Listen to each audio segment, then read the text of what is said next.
मैं डायरेक्शन कर रहा था, डीओपी भी मैं ही था, फिल्म ख़त्म होने के बाद एडिटिंग भी मैंने की। कि इंडिपेंडेंट फिल्म्स के पास मार्केटिंग बजट नहीं होता, डिस्ट्रीब्यूशन वाला बजट नहीं होता, तो वो जनता तक पहुंच नहीं पाती। कितने पैसे खर्च किए थे बासन बनाने के लिए? बिकॉज हम रिस्पेक्ट नहीं करते आर्ट की। आर्ट फिल्म के लिए पेशेंस चाहिए। एक लालू गुजराती फिल्म आई, 50 लाख की फिल्म है, 150 करोड़ कमाए उसने। बट जैसे नोलन साहब हैं, उनका एक साइकोलॉजिकल पार्ट बड़ा स्ट्रांग रहता है, साइंटिफिक पार्ट बड़ा स्ट्रांग रहता है, टेक्निकल पार्ट बड़ा स्ट्रांग रहता है। मतलब जो बैटमैन ने एक्टिंग की वो ठीक थी, जोकर वाली तो खैर वो साइकोलॉजिकल थी काफ़ी। और हम लोगों के साथ क्या ना, जैसे शक्तिमान हमें क्यों पसंद आता है, जबकि हम देखते हैं तो बकवास लगता है, क्योंकि वो नॉस्टैल्जिया से जुड़ा हुआ है।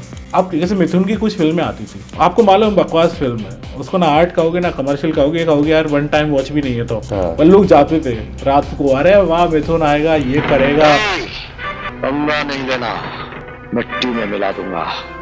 मतलब आप कैसे देखते हो फिल्में धुरंधर जैसी की?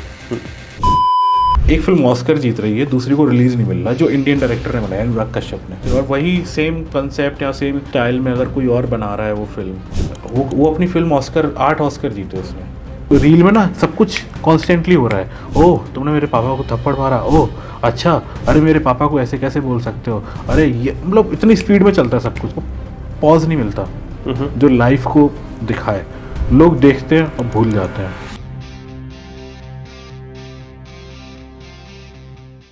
जितांग, पहली चीज़ तो ये चीज़ है, we are super proud of you. Thank you. ठीक है, थैंक यू फॉर 2-3 थिंग्स। हमें ये पता है कि पहले आप एक इंडिपेंडेंट फिल्म मेकर हो, एक इंडिपेंडेंट फिल्म मेकर जो कभी फिल्म स्कूल नहीं गया, तो आपकी फिल्म टिफ में कैसे चली गई?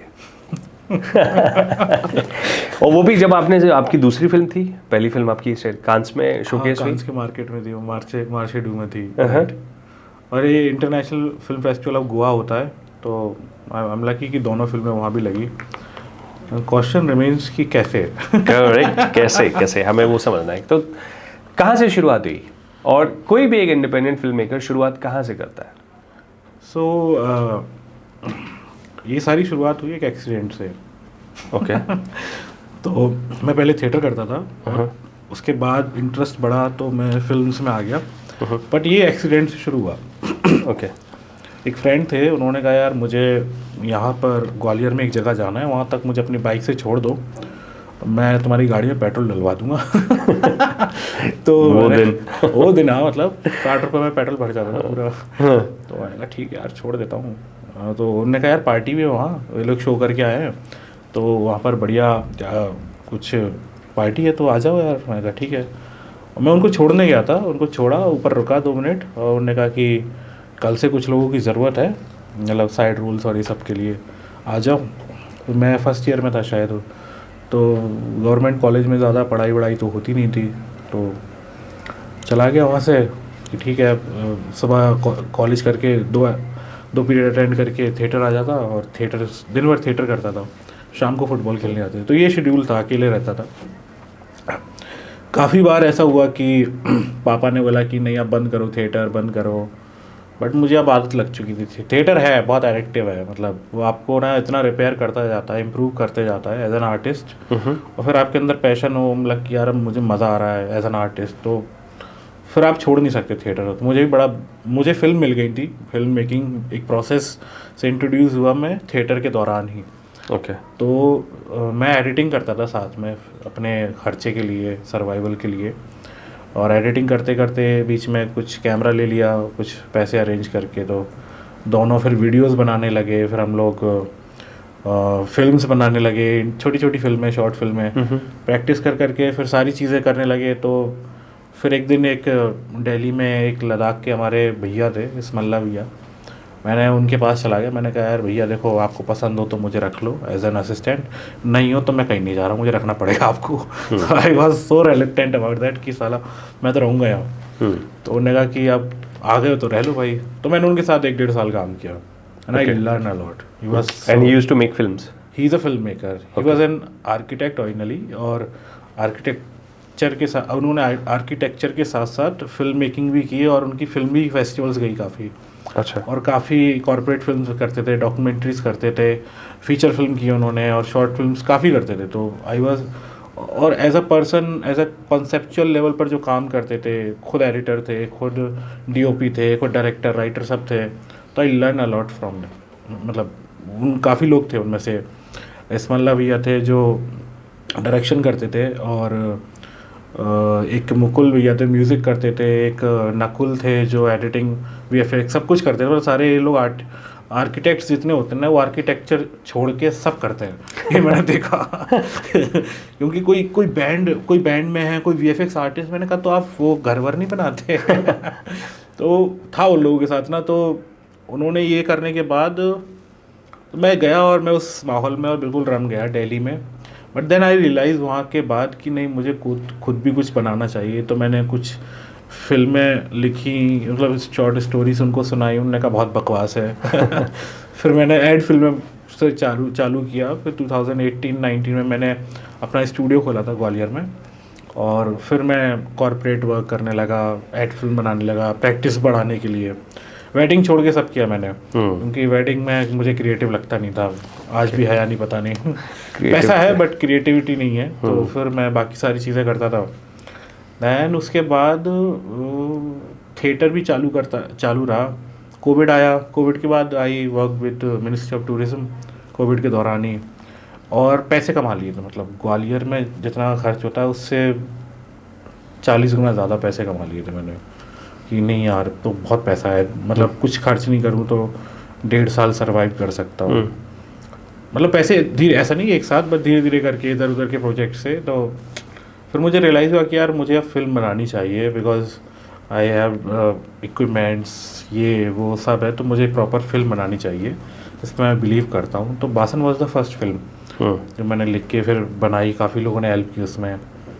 तो एक मेहताब, एक लड़का था, उसने काफ़ी हेल्प की थी मेरी, बिकॉज वो खुद कैमरा और ड्रोन करता था। और सारी दोस्तों को इकट्ठा करके हम लोगों ने फिल्म बनाई, और काफ़ी टाइम तक बनती रही वो, मतलब 7-8 महीने तक बनती रही, एडिटिंग चलती रही। उसके बाद हमने एक फेस्टिवल में भेजी, काफ़ी छोटे छोटे फेस्टिवल्स में भी गई थी वो। ओके। इस पर अपन आएंगे कभी घूम के, कि जो फिल्म फ्रीवे से मैंने काफ़ी फेस्टिवल्स में भेजी थी। वो मैं समझूंगा प्रोसेस है फिल्म फ्री वाला, हाँ। तो वो काफ़ी छोटे छोटे फेस्टिवल्स में गई, अवार्ड मिला, पैसे नहीं मिलते उसमें। अच्छा। अवार्ड्स में पैसे नहीं मिलते थे, बट इम्पोर्टेंट जब रहा कि जब वो इफ़ी गोवा में लगी, तो वहाँ से लोग जानने लगे कि ओके ये नए डायरेक्टर है, या फिर वो इसकी फिल्म आई है जो बहुत कम बजट में बनी है। उसके बाद तो बासन जब आप बना रहे थे, नया नया सब कुछ है, तो कैसे, मतलब रिसोर्सेज कैसे लेके आए, लोग कैसे इकट्ठे हुए, और स्टोरी क्या थी, मतलब लाइक कि क्या स्टोरी है बासन की? बासन का आइडिया मुझे एक दिन आया था, क्योंकि हम लोग तो गांव से आते हैं। तो गांव में हमारी जो ज़मीन है उसके आसपास ना कभी कभी सोना मिल जाता था, कई बार चांदी मिल जाता था। आज से करीब 20 साल पहले कोई मजदूर आए थे हमारे यहाँ पे, खुदाई चल रही थी कुछ, तो वहाँ उनको चांदी मिली थी, तो आधे लोग लेके भाग गए थे। तो मुझे आइडिया है कि यार ये, और कई कहानियाँ ऐसी है कि भाई कोई ख़जाना खोदने जा रहा है रात के टाइम, और वो ख़जाना की खुद की ताकत है कि वो खोदने नहीं देता, उसको मिलेगा जिसके नाम पर लिखा है। ये सारी दंत कथा है हमारी, सारी फोक। क्या वाकई में लोगों को ऐसा सोना चांदी मिला था, या फिर ये भी कहानियाँ है? नहीं, मिला है लिटरली मिला है, मैंने देखा है काफ़ी लोग। देश से अभी जैसे हमने एक पॉडकास्ट किया था, एक वो हिस्टोरियन भी है और टेम्पल आइकोनोग्राफी और इन सब चीज़ों पर हिस्टोरियन है, उनके साथ किया था। ही सेड कि खजाना बिलोंग्स टू दी सरकार, मतलब कोई इंडिविजुअल नहीं रख सकता उसको, चाहे भले ही आप ही की ज़मीन में निकला हो, कुछ भी ऐसा रख नहीं सकते। बट अगर आप उसको बताओ ही नहीं, तो क्या करोगे? लोग बताते नहीं है ना। बस मान लो अगर वो हमारी ज़मीन पर मिली थी, जो चांदी मिली थी काफ़ी, जिनको मिली वो खुद के लेके भाग गए, मजदूर थे जो। अब हम उनको भी क्लेम नहीं कर सकते ना, क्योंकि वो खुद दिहाड़ी पे आते हैं, और उनको कहाँ पकड़ोगे आप? करेक्ट। तो वो क्लेम ही नहीं करते लोग। कई लोगों को मिलता है, वो दबा लेते हैं। बता दोगे तो आपको, गवर्नमेंट को बताओगे, उसका शायद 10 या कुछ परसेंटेज मिलता है आपको, शायद पूरा भी नहीं मिलता, तो लोग बताते नहीं है। बट ये अलग है, मतलब खजाना मिलना है तो डिफरेंट थिंग, बट उसके लिए जो पूरा वो जो जादुई बातें जो होती हैं ना, यहाँ मिलेगा, यहाँ खजाना गड़ा है, टंकी गड़ी है, हंडे गड़े हुए हैं, है ना, हौदी गड़ी है, ये सब ना वो जो देहाती टर्म्स है, करेक्ट। तो वो बहुत सुने थे बचपन से। हमारी खुद की ज़मीन में बताते हैं कि यार ये गड़े पता कभी देखा नहीं। ये एग्जैक्टली किस्सा हमारे गांव में भी ऐसा है। अच्छा। बोले कि दिवाली के टाइम पे माया बोलते हैं, बोले माया बुलाती है, ये तो बोले कि माया आवाज देती है, कोई किसी को खनक सुनाई देगी, किसी को आवाज सुनाई देगी, बट उसी को जो डिजर्व करता होगा। you should watch बासन today, like same thing you are saying ना, इज बासन। आज मैं भेज रहा हूँ आपको, आपने देखी नहीं? मैंने भेजी। नहीं। आज देखना आप बासन, बिल्कुल आज आना, उनको भी दिखाना, इति जी को, है ना, आप दोनों देखना, you will love it. Like it's the same thing. वो आवाज़ आती है ना, फिर वो कहता है कि आवाज़ आ रही है, बट मैंने उसको थोड़ा साइकोलॉजिकल ढंग से दिखाया है। Like it's there, but if you like focus on that, it's not there, like something is like that. और फिर वो वैसा, तो हाँ, मतलब बासन इसी बारे में थी, बचपन से आप सुनते हुए आ रहे हो कि वो गड़ा हुआ धन है जो तुम्हें कभी मिलेगा, और बट उसके पीछे की जो जद्दोजहद। बट आपने देखा होगा इस पर कभी कोई फिल्म नहीं बनी। नहीं बनी। और ये भी हो सकता है कि जिन लोगों ने इसके बारे में कभी ना सुना, उन्हें पता ही ना हो कि ये भी एक बड़ा वेल नोन फिनोमिना है जो गाँव में बड़ा पॉपुलर है। राइट। लाइक अगर कांताराम देखते नहीं तो हमें तो मालूम नहीं था वो कल्चर क्या होता है, वो भूत कोला। करेक्ट। तो ये हमारा, मुझे लगता है ना, जब मैं बासन बना रहा था तो आई थॉट कि ये जो मैं बना रहा हूँ ना, ये मैं ही बना सकता हूँ अच्छे से, because I am a film maker. I came from that background जहाँ पर ये फोकलोर्स चलती हैं, है ना, और अब मुझे अपनी फिल्म मेकिंग शक्तियों का यूज़ करके इन कहानियों को आगे लाना पड़ेगा। तो आई डिड दैट, और बहुत टीम वर्क लगा। 10 लोग थे हम लोग, और हम लोग 10 में से ना, हम 10 के 10 गाँव में ही रहे थे, जंगल में। एक आश्रम है वहाँ पर, तो वहीं हम रहे 10 दिन, वहीं शूटिंग की, वहीं रहते थे। रात को 2-4 गाड़ियाँ थी हम पर, तो वहीं आना जाना, पूरा वहीं शूट करके आए, फिर एडिट किया। तो टीम में 10 लोग थे, उन्हीं में से एक्टर्स थे, उन्हीं में से खाना बनाते थे, उन्हीं में से मतलब साउंड रिकॉर्डिंग करते थे। वही 10 लोग सब कुछ कर रहे थे, लाइक मल्टी टैलेंटेड। और क्योंकि हमारे पास पैसे नहीं थे, संसाधन नहीं थे, तो मैं डायरेक्शन कर रहा था, कैमरा DOP भी मैं ही था, और फिल्म ख़त्म होने के बाद एडिटिंग भी मैंने की। लाइक मेरी तो, मतलब मैं ना एक बार FTI से 2 बार रिजेक्ट हुआ हूँ। ओके। 2018 में और 17 में। उनको क्या चाहिए होता है? उनको ये चाहिए होता है कि हम रिजेक्ट करें तो लोग अच्छे फिल्म मेकर्स बन जाएं। मतलब उनका कंट्रीब्यूशन ये तो है ही। उनका यही कंट्रीब्यूशन है कि rejections make you better, like you know. तो अच्छी बात है वही कि मैं रिजेक्ट हुआ, तो मुझे लगा ठीक है, शायद मुझे इनकी ज़रूरत नहीं है। मतलब ये मतलब जोक्स अपार्ट, मैं रिजेक्ट हुआ, शायद उस टाइम पे मैं काबिल नहीं था, और पैशन ये था कि हम मेरे को बनानी है फिल्म। और फिर उनके जो प्रोसीजर्स होते हैं, शायद मुझे उस समय समझ में नहीं आते होंगे कि अच्छा क्या मांगते हैं वो लोग। तो बासन बनाते समय मेरी टेक्निकल फिल्म मेकिंग ट्रेनिंग हो गई, वेरी प्रैक्टिकल ऑन ग्राउंड जाके कि आप कैसे डील करते हो चीज़ों से, हाउ यू मेक फिल्म। और जब आप एक किसी इंस्टीट्यूट से आप आ रहे हो जिसमें आपने सीखा है कि ऐसे फिल्में बनानी है, वैसे फिल्में बनानी है, और अगर आप खुद बना के सीख रहे हो, तो मुझे समझ में आया, क्योंकि अब मैं उन लोगों के साथ भी काम कर रहा हूँ जो इंस्टीट्यूट से आते हैं, और मेरे में अंतर ये है कि मेरे साथ ये हुआ, या फिर मेरे जैसे जो लोग जो खुद सीखे हैं, उन्होंने खुद का एक मेथड बना लिया है। मतलब I developed my method to make films. Like मैं अपने कैरेक्टर्स को एक पेपर देता हूँ कि भाई तू अपना डिज़ाइन कर, इसमें उनकी साइकोलॉजिकल चीज़ें 4-5 क्वेश्चन पूछता हूँ, तो मुझे उनका साइकोलॉजी समझ में आ जाती है कैरेक्टर की, और फिर मैं उनको कुछ बताता हूँ। तो मेरा अलग मेथड डेवलप हो गया, क्योंकि साइकोलॉजी बैकग्राउंड था, थिएटर बैकग्राउंड था, तो मेरा एक मेथड डेवलप हुआ उससे, वो मैंने विमुक्त में ज़्यादा इम्प्रूव कर लिया था। फिर वो फिल्म गई आगे बासन, और हमने फिर एंजॉय किया काफ़ी उसके साथ। नाउ हम प्लान कर रहे हैं कि वो जल्दी किसी प्लेटफॉर्म पे आ जाए। अवार्ड्स सीज़न उसका ख़त्म हो चुका है। फिल्मों में 2 कैटेगरी हैं बड़ा, जो जिसको हम देखते हैं एक बार, कि एक है आर्ट सिनेमा और एक है मेन स्ट्रीम, जिसको हम बॉलीवुड, टॉलीवुड ये सब बोलते हैं। एक तो ये डिवाइड क्यों है, और ऐसा क्यों होता है कि ये लाइक कि कौन सी फिल्में हैं जिनको हम आर्ट फिल्में कहेंगे? मतलब देखो, ये क्वेश्चन आता कहाँ से है कि जैसे मान लो आपकी film Toronto international film festival में गई, वहाँ जाके अवार्ड जीतती है, बट यहाँ इंडियन ऑडियंस ने शायद देखी ही नहीं होगी वो, नहीं। और बहुत कम लोगों ने देखी होगी। तो अगर कोई फिल्म है जिसको अवार्ड मिल रहा है, वो इतनी अच्छी है, इतनी ज़्यादा लोगों को टच कर रही है, तो why is it not available to like larger people? या फिर इसलिए है कि हम लोग इग्नोर कर रहे हैं इंडियन ऑडियंस, या फिर अवेयरनेस ही नहीं है? हमारे साथ प्रॉब्लम क्या है, वैसे सवाल ये ऐसा है कि आपने पूछा कि आर्ट फिल्म और मेन स्ट्रीम फिल्मों में अंतर क्या है। तो बेसिकली आर्ट, एक मेन स्ट्रीम फिल्म जो है वो आर्ट फिल्म हो सकती है, ओके, बट इंडी फिल्म अलग हो जाती है, इंडिपेंडेंट फिल्म। ओके।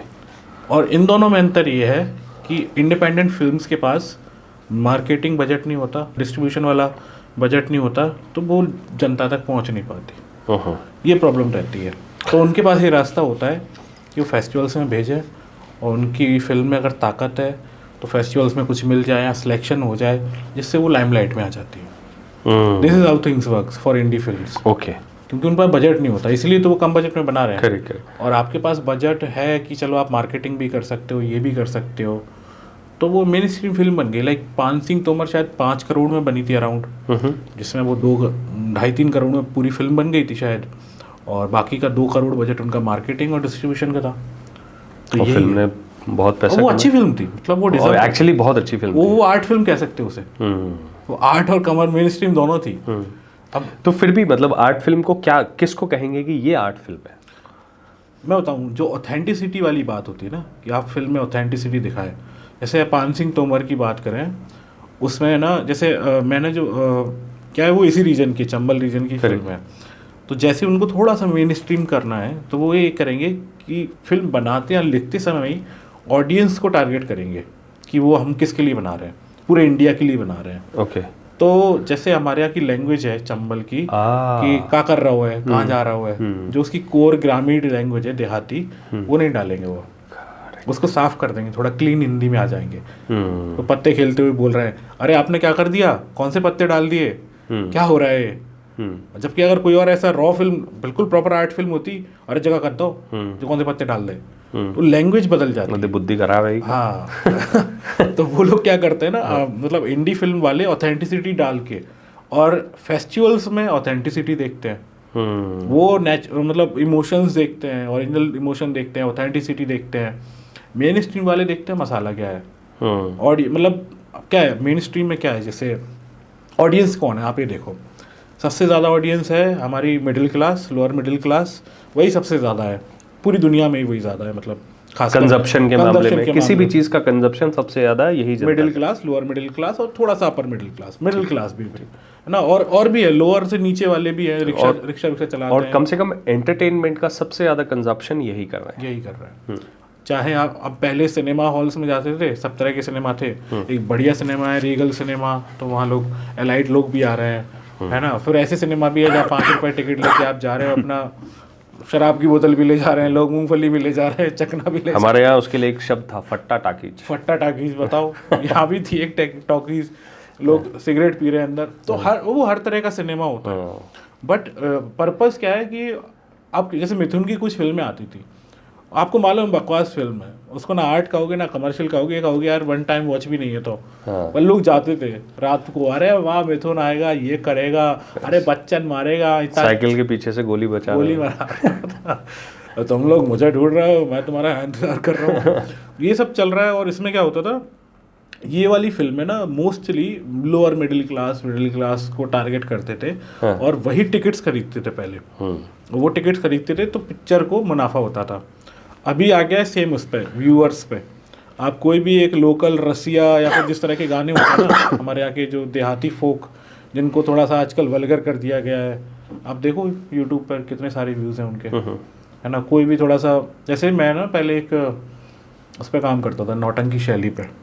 ओके। नौटंकी शैली यूपी की एक बहुत पुरानी विधा है, जिसमें बहुत सुरीले ढंग से गायन करते हैं, और एक पूरा मंचन होता है, नाटक होते हैं उसमें गा के। जैसे राजा हरिश्चंद्र एक नाटक था, हमने किया था, एक बाबूजी अयाज भाई हैं, उन्होंने डायरेक्ट किया था।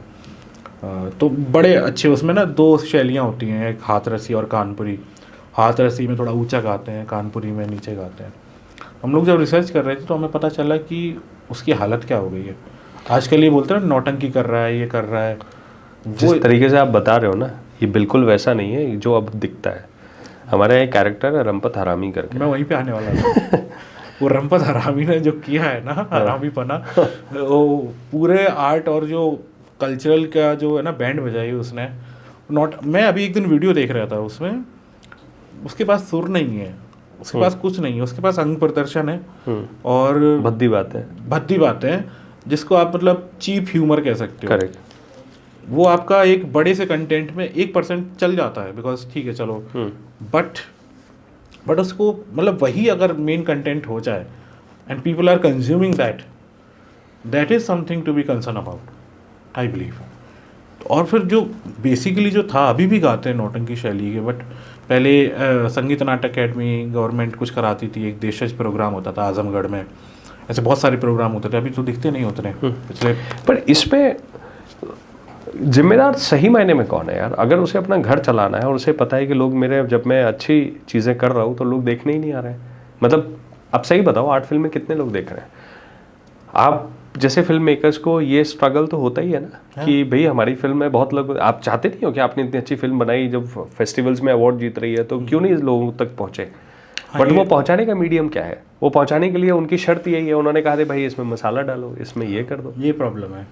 तो अब वो अगला आदमी असल में ही इज स्मार्ट इन अ वे कि वो मसाला डाल के दे रहा है लोगों को, भाई तुमको यही चाहिए तो क्या करें अब? पर ये गवर्नमेंट या फिर किसी बॉडी का एक काम होना चाहिए जो दोनों का बैलेंस कराए, एग्जैक्टली, रेदर देन, बिकॉज इसमें क्या हो रहा है, आर्ट खत्म हो रहा है, हमारा आर्ट खत्म हो रहा है और बिजनेस एस्पेक्ट ज़्यादा बढ़ रहे हैं। अब आप बॉलीवुड के साथ क्या हो रहा है, क्योंकि इतनी घटिया घटिया फिल्म आप देखते हो कि यार ये फिल्म पैसे मतलब इतने करोड़ में बनाई गई है, मतलब ये मैं नाम नहीं लूँगा, बट कुछ फिल्में हैं जो आप नाम कहोगे यार ये क्यों बनाया, ये पिछली फिल्म में ही वैसा ही दिख रहा था, कार्तिक आर्यन या कोई जो नए एक्टर आते हैं यार इसमें वही तो आ रहा है, मतलब स्टोरी लाइन भी थोड़ा भी सेम इधर सेम, उधर, हाँ, कुछ भी अलग नहीं तो है। आप क्या कहते हो कि कैसे इनको ग्रीन लिट करते हैं? क्योंकि उनके बिजनेस एस्पेक्ट्स अलग हो गए। फिल्म तो बनने वो से पैसा कैसे बना? मैं बताता हूँ, वो फिल्म बनने से पहले ही पैसा कमा लेती है। अच्छा, हाँ, तो आपकी जब फिल्म बिकती है, पद्मावत का एक आपने कभी सुना हो, पद्मावत पहले इंश्योर्ड कर ली गई थी, एक फिल्म उसका इंश्योरेंस हो गया था क्योंकि वो कंट्रोवर्सी हो रही थी कुछ, उन्होंने कुछ पैसे लगा के इंश्योर्ड कर लिया, अगर इतना नहीं कमा पाई तो इतना हमें मिल जाएगा। दूसरा होता है सब्सिडीज़, जितने जहाँ भी शूट हो रही है तो सब्सिडीज़ मिलती हैं उनको, है ना, इतने परसेंट सब्सिडी, हर लगभग 30-40% तो हर गवर्नमेंट सब्सिडी दे रही है, हर स्टेट गवर्नमेंट, तो लोग वहाँ से पैसा कमाते हैं, ठीक है, पहले ही डिस्ट्रीब्यूशन हो जाता है उसका। धुरंधर के आने से पहले ही नेटफ्लिक्स ने उसने खरीद लिया था, है ना। अभी कौन सी फिल्म आ रही है, शायद राजा मौली की वाराणसी आ रही है, नेटफ्लिक्स की डील चालू हो गई, उसकी RRR की डील पहले ही हो गई थी। तो जो फिल्म 500 करोड़ की बन रही है वो ऑलरेडी आदिपुरुष के साथ ही हुआ था कि वो डील अच्छी थी उसकी नेटफ्लिक्स के साथ, और शायद अच्छी डील थी, और जैसे ही उस फिल्म ने बहुत बेकार किया तो वो उसका माइनस कर दिया उन्होंने, नेटफ्लिक्स ने डील कैंसिल करके वो सब कर दिया। क्लॉज रहते हैं उनके सारे, करेक्ट, वो भी सेफगार्ड तो करेंगे ही अपने आप, but पैसा डाल रहे हैं तो इन्वेस्टमेंट है उनके। पॉइंट ये है कि ये फिल्म्स का ये सब जो बिजनेस है वो फिल्म आने से पहले ही उसका बिजनेस हो जाता है।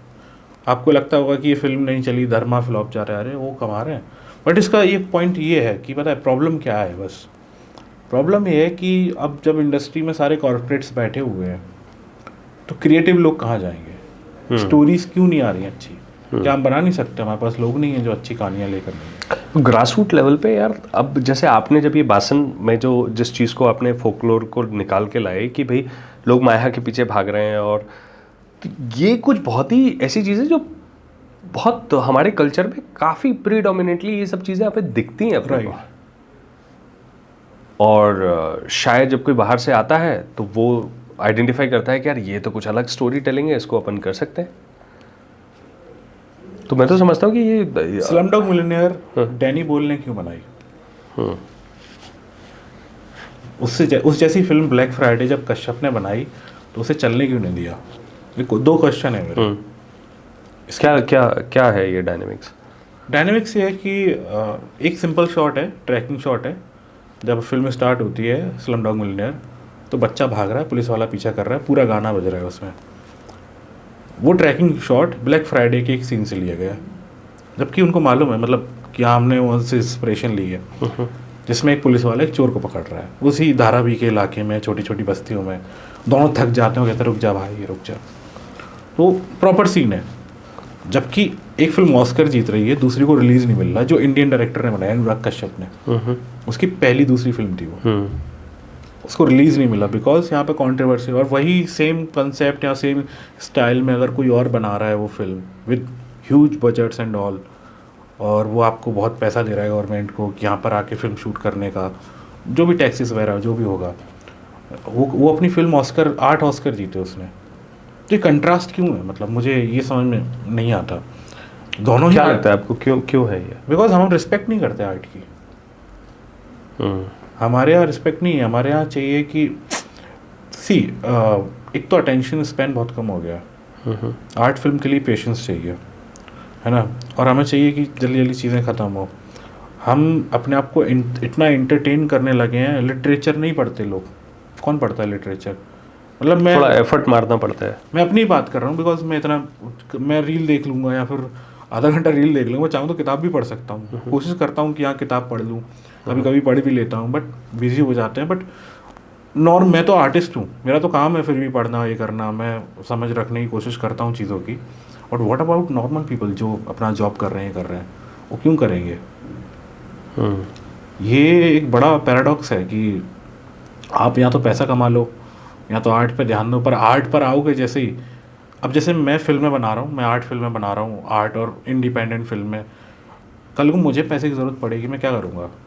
मैं उनके पास जाऊँगा जिनके पास पैसा है, जो फिल्मों में पैसा लगाते हैं। वो कहेंगे यार हमें भी पैसा कमाना है, हम चाहते हैं तुम भी पैसा कमाओ, और तुम आर्ट फिल्में और इंडिपेंडेंट फिल्में बना के यहाँ तक आ गए हो, तो तुम अपनी स्किल्स का यूज़ करो पैसा कमाने में। तो मैं उस समय पे जब मेरी एज है कि मुझे अब पैसा चाहिए भाई, तो मैं क्या करूँगा? मैं पैसा ही कमाऊँगा। इसका सॉल्यूशन क्या है? मतलब कोई मेरी भाषण देख के या फिर दूसरी फिल्म देख के मुझे तीसरी फिल्म का पैसा क्यों नहीं दे रहा? वो भी मिल रहा है तो उसका अलग स्ट्रगल है कि भाई आपको उसे बहुत प्रिसाइज करना है, चीज़ें ये करना है। मुझे खुल के पैसा नहीं मिल रहा, मतलब मैं क्यों नहीं कर सकता मनोज वाजपेयी को कास्ट या फिर किसी और को? क्योंकि हमारे बजट्स नहीं है, हमारे पास आज भी नहीं है। मतलब 2 फिल्में बना ली, फेस्टिवल्स क्रैक कर लिए, अवार्ड भी जीता है, but no we don't have that money अभी भी कि जो हम अच्छे फेस्टिवल अच्छे एक्टर्स को लेकर आए। हो सकता है वो कर लें साथ में काम, बट अप्रोच ही नहीं कर सकते क्योंकि प्रोड्यूसर पहले ही हाथ खड़े कर देते, नहीं इतना वो उसका डिमांड ये 50 लाख 1 करोड़ है, फिल्म तो मैं 2 करोड़ में बनानी है। अब जब एक एक्टर आएगा तो वही ले जाएगा 2 करोड़। तो इसमें क्या होना चाहिए कि ये सिचुएशन थोड़ी चेंज हो कि जहाँ पे आर्ट भी सर्वाइव करे और थ्राइव करे? ऑफ कोर्स मतलब आर्ट के लिए भी उसके कदरदान हो, लोग आएँ पैसा दें। तो ये जो आर्टिस्टिक कोशेंट है जो हमारा गिर गया है, तो कैसे उसको अपलिफ्ट कैसे कर सकते हैं? 2 चीज़ें हैं इसमें। एक तो हमारे यहाँ जैसे ना बाहर बड़े कदरदान हैं आर्ट फिल्मों के, है ना, मतलब हमारे यहाँ ना स्लमडॉग मिलियनेयर ने बहुत कम पैसे कमाए थे। लाइक अरे क्या कौन नया लड़का है, क्या फिल्म है, बट बाहर ऑस्कर तक गई, खूब पैसे कमाए। सेम वर्क विद जो बाकी फिल्में हैं। दंगल एक अच्छी इंडिया, वो तो खैर अच्छी फिल्म थी, उसकी बात नहीं करूँगा, वो तो वहाँ भी अच्छी चली, यहाँ भी अच्छी चली, क्योंकि फादर और बेटियों के रिलेशन पर थी। जैसे और फिल्में जो आर्ट फिल्में कई यहाँ पसंद नहीं की जाती, बाहर बड़ी पसंद कर दी जाती, तो क्योंकि वहाँ बड़े कदरदान है। और हमारे यहाँ पे पर्टिकुलरली बॉलीवुड की बात कर रहा हूँ, बॉलीवुड मतलब मुंबई, हिंदी फिल्म इंडस्ट्री, मलयालम में कमा रही हैं आर्ट फिल्में। जिन फिल्मों में सेंसिबल चीज़ें होती हैं, जिनको आर्ट फिल्म कहते हैं, वो मेन स्ट्रीम बन गई हैं वहाँ पर मलयालम में। अच्छा, हाँ, आप कोई फिल्म डालो। मैं एक फिल्म देख रहा था, इरट्टा करके एक फिल्म है, जोजू जॉर्ज है उसमें, है ना, और वो बड़ी अच्छी फिल्म है। तो इसका मतलब ये हुआ कि ऑडियंस देखना चाहती है, लेकिन जो लोग इंडस्ट्री में जो उसको रन कर रहे हैं, कॉर्पोरेट ने खराब कर दिया है। करेक्ट, वो हर चीज़ को बिजनेस के तौर पे देख रहे हैं। इसका दूसरा एक एस्पेक्ट भी है, मतलब क्या होता है, जैसे मलयालम वाले कहाँ बना रहे हैं फिल्म, अपना केरला में, तमिल वाले अपने तमिलनाडु में बना रहे हैं, आंध्रा वाले इधर बना रहे हैं, हैदराबाद और उधर का, पंजाबी बंगाली उधर बना रहे हैं, गुजराती यहाँ बना रहे हैं। एक लालू अभी फिल्म आई थी, आपको मालूम हो, एक लालू गुजराती फिल्म आई, 50 लाख की फिल्म है, 150 करोड़ कमाए उसने, 150 करोड़। अच्छा, हाँ, 50 लाख की फिल्म है वो, और उन दोस्तों ने पैसे इकट्ठे किए क्योंकि उसका रेलेवेंट था, उसकी स्टोरी रेलेवेंट थी, और बहुत तारीफ़ हो रही है, जिससे भी आप सुनो, मैंने देखी नहीं अभी सॉरी लेकिन मैंने जितनों से भी सुना उन्होंने कहा बहुत अच्छी फिल्म है, यू शुड वॉच, मतलब वन टाइम वॉच है अपने हिसाब से एज एन आर्टिस्ट। कई लोगों ने बहुत वॉच की, गुजरात में ही उन्होंने पैसे कमा लिए थे। तो अब मुझे लालू के हिसाब से, लेट्स से लालो है लालो, अगर उसको अपन केस स्टडी समझे तो उन्होंने क्या किया कि 150 करोड़ कमाए। मैं बताता हूँ उन्होंने क्या किया, उन्होंने फिल्म बनाई, बड़े पैशन के साथ बनाई, अच्छी फिल्म बनाई, उनको डिस्ट्रीब्यूशन मिल गया। और ये अच्छा होता है क्योंकि हमारे साथ पर्टिकुलरली मेरे साथ ये प्रॉब्लम है, मैं एमपी से आता हूँ और एमपी में कोई इंडस्ट्री नहीं है, यूपी में कोई इंडस्ट्री नहीं है, जो इस रीजन में चंबल रीजन में कोई इंडस्ट्री नहीं है, राजस्थान में कोई प्रोमिनेंट इंडस्ट्री नहीं है, और प्रॉपर मतलब कोई एक इंडस्ट्री इस बेल्ट में है नहीं हमारे पास। गुजरातियों के पास है, कोलकाता के पास है, नीचे है साउथ में सब मराठी सबके पास है, हमारे पास ये इंडस्ट्री नहीं है ताकि हम उसको रिलीज़ कर पाएँ, एक प्लेटफॉर्म दे पाएँ। इवन मैं आपको बताऊं कि there is no national award for Braj language, Bundeli language, whatever language we speak in Madhya Pradesh. जबकि हम ये देख रहे हैं कि ब्रज बुंदेली इसका डोमिनेंस जो है टीवी पे, कैरेक्टर्स में, कैरेक्टराइजेशन में, ये सब बढ़ता जा रहा है। वो बताऊं, सो ब्रज और बुंदेली जो है वो जॉनी लीवर है उसमें, we are only for comic relief. ये बात यार बहुत सही कही। हम लोग ना एज अ, क्योंकि जितने भी कैरेक्टर्स हैं वो ऐसे ही हैं, मैं बता रहा हूँ कोई बहुत स्ट्रॉन्ग कैरेक्टर नहीं है, मतलब ऐसा कैरेक्टर नहीं है जिसे आप आइडेंटिफाई करना चाहोगे, Right. या जिसे आप जैसे no character to look up to, right, like अब हप्पू सिंह है तो वो मतलब क्या है, कॉमिक नौ ठैया बच्चे और ये वो, मतलब क्या, it's a good comic relief, मतलब more like a nonsense sort of, जैसे कुछ है नहीं ये चीज़ें, बट स्ट्रेस रिलीफ है। प्रोमिनेंट क्या है, एक फिल्म आई थी बहुत साल पहले, पहली फिल्म ब्रज फिल्म पहली थी, उसका नाम था ब्रज भूमि, किसी ने देखी नहीं होगी, बहुत बेसिक थी, बट ये सिर्फ उसकी एक ही चीज़ में मुझे लगी थी क्योंकि वो ब्रज भाषा में, मैंने देखी थी बहुत साल पहले, थोड़ी थोड़ी ब्रज उसमें थी, क्या नाम है अपना पैंडिट क्वीन में, बट वो अलग कंट्रोवर्सी की वजह से फेमस थी। Good fit was good film, but लेकिन वो अलग उसका रेलेवेंट था। पान सिंह तोमर, सोन चिरैया, और चंबल में फिल्में बनती हैं उनके साथ एक और प्रॉब्लम है, डकैतों को पहले डाल देते हैं। हाँ, बिना डकैत के जैसे चंबल में कुछ है नहीं। और क्यों नहीं है, क्या एक ही कहानी है, डकैतों की कहानी है क्या? मतलब आदमी, हर आदमी डकैत थोड़ी बनता है यार, मतलब तो इसीलिए तो जब यहाँ से बाहर जाते हो तो आदमी यही पूछता है, बोला अब भी रहते हैं क्या, अब भी रहते हैं क्या? जबकि मतलब डकैत ठीक है, एक बड़ा प्रोमिनेंट पार्ट है यहाँ पे। इवन सोन चिरैया ने तो चंबल की बहुत नेगेटिव मार्केटिंग की थी, आपको याद हो।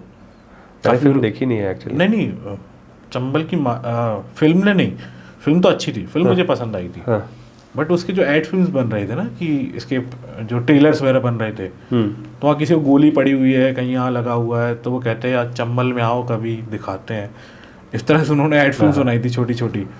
तो इसका काफ़ी विरोध हुआ था मुरैना और ये चंबल रीजन में, यार ये कैसे, मतलब हमारे यहाँ पे ये थोड़ी होता है, होता हुआ कभी, बट वो गलत इम्प्रेशन पड़ रहा है। बट मुझे लगता है हर रीजन में एक स्टोरी का, जैसे अब कर्नाटका में सिर्फ कांतारा जैसी थोड़े होता हुआ कहीं भी जाओ भूत कोला दिखेगा, है ना, उसके अलावा भी बहुत। हाँ, या फिर सही बात है, मतलब वो एक पार्ट। अब ऐसे फेस्टिवल्स हमारे यहाँ भी होते हैं यार, देवी माँ जब अभी नवदुर्गे आएंगे तो लोग अपने आप को सांकर से मारते हैं, और राजन आते हैं, हाँ राजन, हमारे यहाँ बोलते हैं राजन।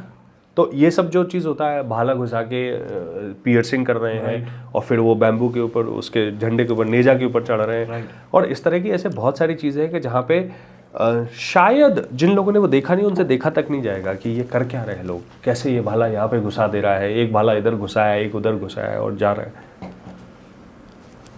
मतलब तो कहानियाँ बहुत है। और the other thing is that sometimes मुझे ऐसा लगता है कि हम यहाँ से रीजनल होने के बावजूद भी कई बार हम लोग भी थोड़े अशेम्ड होते हैं, हम उनके नैरेटिव में बह जाते हैं। I tell you, like from what most of it, मैं आपको एक छोटा सा एग्जांपल देता हूँ। भाई पंजाबी के घर में पंजाबी बोली जाएगी, हरियाणवी के घर में हरियाणवी बोली जाएगी, बांग्ला अपने बच्चों से बांग्ला में बात करेगा, बंगाली जो है, या कोई भी लैंग्वेज है बेसिकली, ठीक है। आप बोलते हो क्या, अरे मोड़ी ते आ जा, चलो आज रोटी खाएंगे, या कुछ ऐसे बोलते हो कभी? आप क्या करते हो, आप अपने एक्सेंट को न्यूट्रल करते हो, आप बोलते हो कौन सी हिंदी जिसको बोलते हैं कि शुद्ध हिंदी। हाँ, मतलब शुद्ध हिंदी या खड़ी बोली बेसिक, कि आप खड़ी बोली बोलने की कोशिश कर रहे हो, आप बच्चों को भी वही सिखा रहे हो, ठीक है। अगर बच्चा टूटी फूटी मतलब एक आध वर्ड ऐसा भी आ रहा है तो आप अशेम्ड हो जा रहे हो, लेकिन नो बेटा इसका मतलब ये होता है, इंग्लिश में आप सिखा दे। हम अपनी भाषा से, भाषा हमारी माँ है, हम उससे ही प्यार नहीं कर पा रहे। और एक्चुअली अगर हम अशेम्ड नहीं है तो ये क्या है, हम बच्चों को क्यों नहीं सिखा रहे हैं? I'll tell you, I have a very good point on that. तो बासन के टाइम ना, आप मेरा नाम देखोगे ना ट्रेलर वेलर में, तो मेरा नाम था जितांग सिंह, गुर्जर नहीं लिखता था मैं। और गुर्जर कम्युनिटी ऐसी है जो काफ़ी दबंग और ऐसा मतलब स्ट्रॉन्ग, फिल्म मेकर्स तो नहीं है वहाँ पे, आर्टिस्ट भी नहीं है। करेक्ट, आर्टिस्ट भी नहीं और आर्ट के कदरदान भी नहीं है, ऐसा ये नैरेटिव तो है। हमारे यहाँ गुर्जरों में बोलते हैं कि हमारे यहाँ कल्चर नहीं होता, हमारे यहाँ एग्रीकल्चर होता है। तो ये है मतलब बहुत स्ट्रांग वो है, बट आर्टिस्ट कम है। बट ये मेरा भी वो था पहले कि नहीं यार हमारे यहाँ तो कुछ है नहीं, बट मैंने रिसर्च किया, हमारे यहाँ इतना कल्चर था गुर्जरों में, इतना कल्चर था कहीं और नहीं था। मैं बताता हूँ, हमारे यहाँ देवनारायण भगवान की पूजा की जाती है। तो एक मंदिर होते थे पहले देवनारायण भगवान के, वहाँ पर हर एक फैमिली से एक बंदा जाता था और वहाँ रहता था, जिसको भोपा बोलते थे। भोपा, भोपा मुझे नहीं मालूम था, मैं बता रहा हूँ 70% गुर्जरों को नहीं मालूम होगा ये। और भोपा बोलते हैं, और वो उसका काम क्या होता था, वो पूजा करता, वहीं रहता था, वो सौंप दिया जाता था मंदिर को। अच्छा। और उसका काम होता था कि वो पूजा करेगा वहाँ पर देवनारायण भगवान की, औषधि वौषधि मतलब वैद टाइप का काम करेगा। तीसरा कल्चरल रिजर्व वो करेगा, कंजर्वेशन करेगा वो, कल्चरल फोकलोर स्टोरीज, कहानी, सारे देवनारायण के गाने। गोठ एक फॉर्म होता है, जबकि गुर्जरों का एक इंस्ट्रूमेंट भी था जो खत्म हो गया। अच्छा, वाद्य यंत्र था जिसको जंतर बोलते थे। जंतर जो अभी मिलेगा नहीं आपको, गुजरात साउथ गुजरात में मिलेगा गुर्जरों के यहाँ पे। हम ये जो बेल्ट है ना, यहाँ गुर्जर राजस्थान में भी माइग्रेट होकर आए हैं, तो इनको सोर्सेज नहीं मालूम। पहले मुझे भी नहीं मालूम ना कि क्या कैसे होते हैं गुर्जर, है इतने स्ट्रॉन्ग हेडेड, जहाँ देखो लड़ाई करे। फिर मुझे लगा कि यार जो आपने बोला कि यार हम अपने बच्चों को क्यों नहीं सिखाते। फिर मैंने कहा यार मैं गुर्जर नहीं लगाऊंगा, अगर मैं अपने नाम के आगे मैं नहीं लगाता, मैं जितांग सिंह लिखता था, पता नहीं लोग कैसे रिएक्ट करें। बट उस दिन मैंने कहा नहीं भाई, I am a very very proud Gurjar, I am not a strong headed, I have aggression, but लेकिन for my art only. I'm an artist, I'm a proud Gurjar also. So मैं स्टार्ट करूँगा ये कि मैं, कितना ज़रूरी है आपको पता होना कि आप कहाँ से आए हो? मुझे लगता है ना कि सूख जाओगे अगर जड़ें नहीं अंदर होंगी तो। करेक्ट, सेम स्टोरी मेरे साथ है। बहुत टाइम तक मैं सिर्फ श्रवण कुमार लिखता था, मैंने कभी यादव अपना सरनेम नहीं लगाया, और अभी मैं मतलब आई ड्रॉप्ड इट, श्रवण यादव ही कर दिया उसको। तो और इसके पीछे बहुत हद तक ये वाली भी कहानी थी कि I don't wanted to be identified as कि अरे यार ये इसकी, और इसकी वजह से शायद मेरे पेरेंट्स ने डिस्क्रिमिनेशन देखा वो चीज़ें, और दे वो नेवर वांटेड मी टू, तो उन्होंने कहा कि तुम इसको ड्रॉप करो, तो ऐसा करके हुआ। अब जब मैं मेरे दादाजी से बात करता हूँ, जब मैं देखता हूँ कि यार हमारे जैसे मेरे ग्रेट ग्रैंडफादर वर्ल्ड वॉर 2 में, ठीक है, फ्रांस में लड़े। अब जब मैं ये सब सुनता हूँ, देखता हूँ, तो मैं समझता हूँ कि यार हम बहुत सारी चीज़ें हमारे पास हैं धरोहर के रूप में, कल्चरली इन कहानियों से, और ये बहुत मतलब प्राउड से तो भरती हैं अपने आप को, लेकिन at the same time it gives you a responsibility to tell the stories to coming generations कि भाई exactly this is our responsibility to bring the change. Correct. मतलब अगर हम लोग, जैसे आपने बोला कि हम बच्चों को ये लैंग्वेज नहीं सिखाते, मैं तो मतलब मेरे अभी नहीं है, लेकिन मैं तो सिखाऊंगा। और मैंने शुरुआत यहीं से की। मैंने पहला जो अपना डायरेक्ट किया था, ड्रामा डायरेक्ट किया था धनुआ, मैंने ब्रज में ही डायरेक्ट किया था, और उसमें लिखा था देशी भी, वो देशी ही होता है, देसी सी लिखा था, सा देसी ब्रज भाषा में, उसके अंदर टाइटल था। वो लोग आए थे देखने, करीब मतलब स्टूडियो वो अपना ऑडिटोरियम था 500 कैपेसिटी का, वहाँ पे 600-700 लोग थे।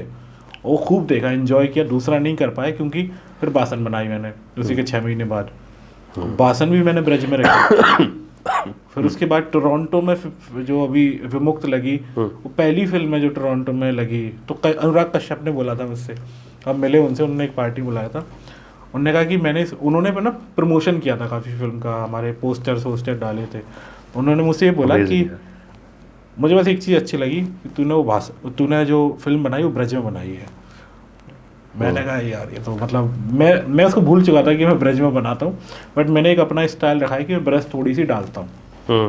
तो क्योंकि वो मेरा है कि भाई मैं तो अपने यहाँ का अगर कंटेंट बना रहा हूँ तो मैं वो डालूंगा, वो तो ऑथेंटिसिटी। क्या एक्टर्स भी होते हैं जिनको ये भाषा आती है, आप सिखाते हो? हाँ मतलब मोस्टली अभी तक तो ये था कि जैसे दीपक है, तो दीपक को आती थी? दीपक यहाँ से बिलोंग करता है? दीपक कौन? सॉरी, क्या नाम है आपके एक्टर का विमुक्त में? Nikhil Nikhil, sorry, Nikhil, right. निखिल। निखिल के पास कोई डायलॉग नहीं था फिल्म में हाँ, क्योंकि ही प्लेड दैट गाय ना, करेक्ट। तो उसने बहुत कम डायलॉग्स थे, हमारे पास कम टाइम था, तो बट उसको समझ में आती थी। अभी नेक्स्ट फिल्म में वो एक कर रहा है, एक रोल कर रहा है, तो he is learning that language. अब उनकी जिम्मेदारी है, वो सीख के जाएंगे, है ना। हम किसी को कास्ट कर रहे हैं, जैसे एक मलयाली एक्ट्रेस थी, वो थोड़ी थोड़ी हिंदी बोलती है, हमने कहा ये बोलोगी, मैंने कहा यार नहीं, तो हमने उनको कास्ट ही नहीं किया बिकॉज वो ये लैंग्वेज नहीं बोल पा रही। तो मुझे लगता है ऐसा हमारी रिस्पॉन्सिबिलिटी। तो इसका मतलब है कि जैसे आप जब भाषा चुनते हो तो कहीं ना कहीं उस भाषा से जुड़े लोग हैं, उनके लिए भी एक अपॉर्चुनिटी पैदा होती है। हाँ, अगर उनके अंदर टैलेंट है तो। करेक्ट। बट ऐसा नहीं कि अगर वो उस भाषा के तो उनको अपॉर्चुनिटी मिल जाएगी, वो उनको काबिल होना पड़ेगा। लाइक मैं अपने लिए भी कह रहा हूँ, आई एम नॉट मतलब फिल्म डायरेक्टर या इस वजह से, क्योंकि मैं यहाँ से आता हूँ।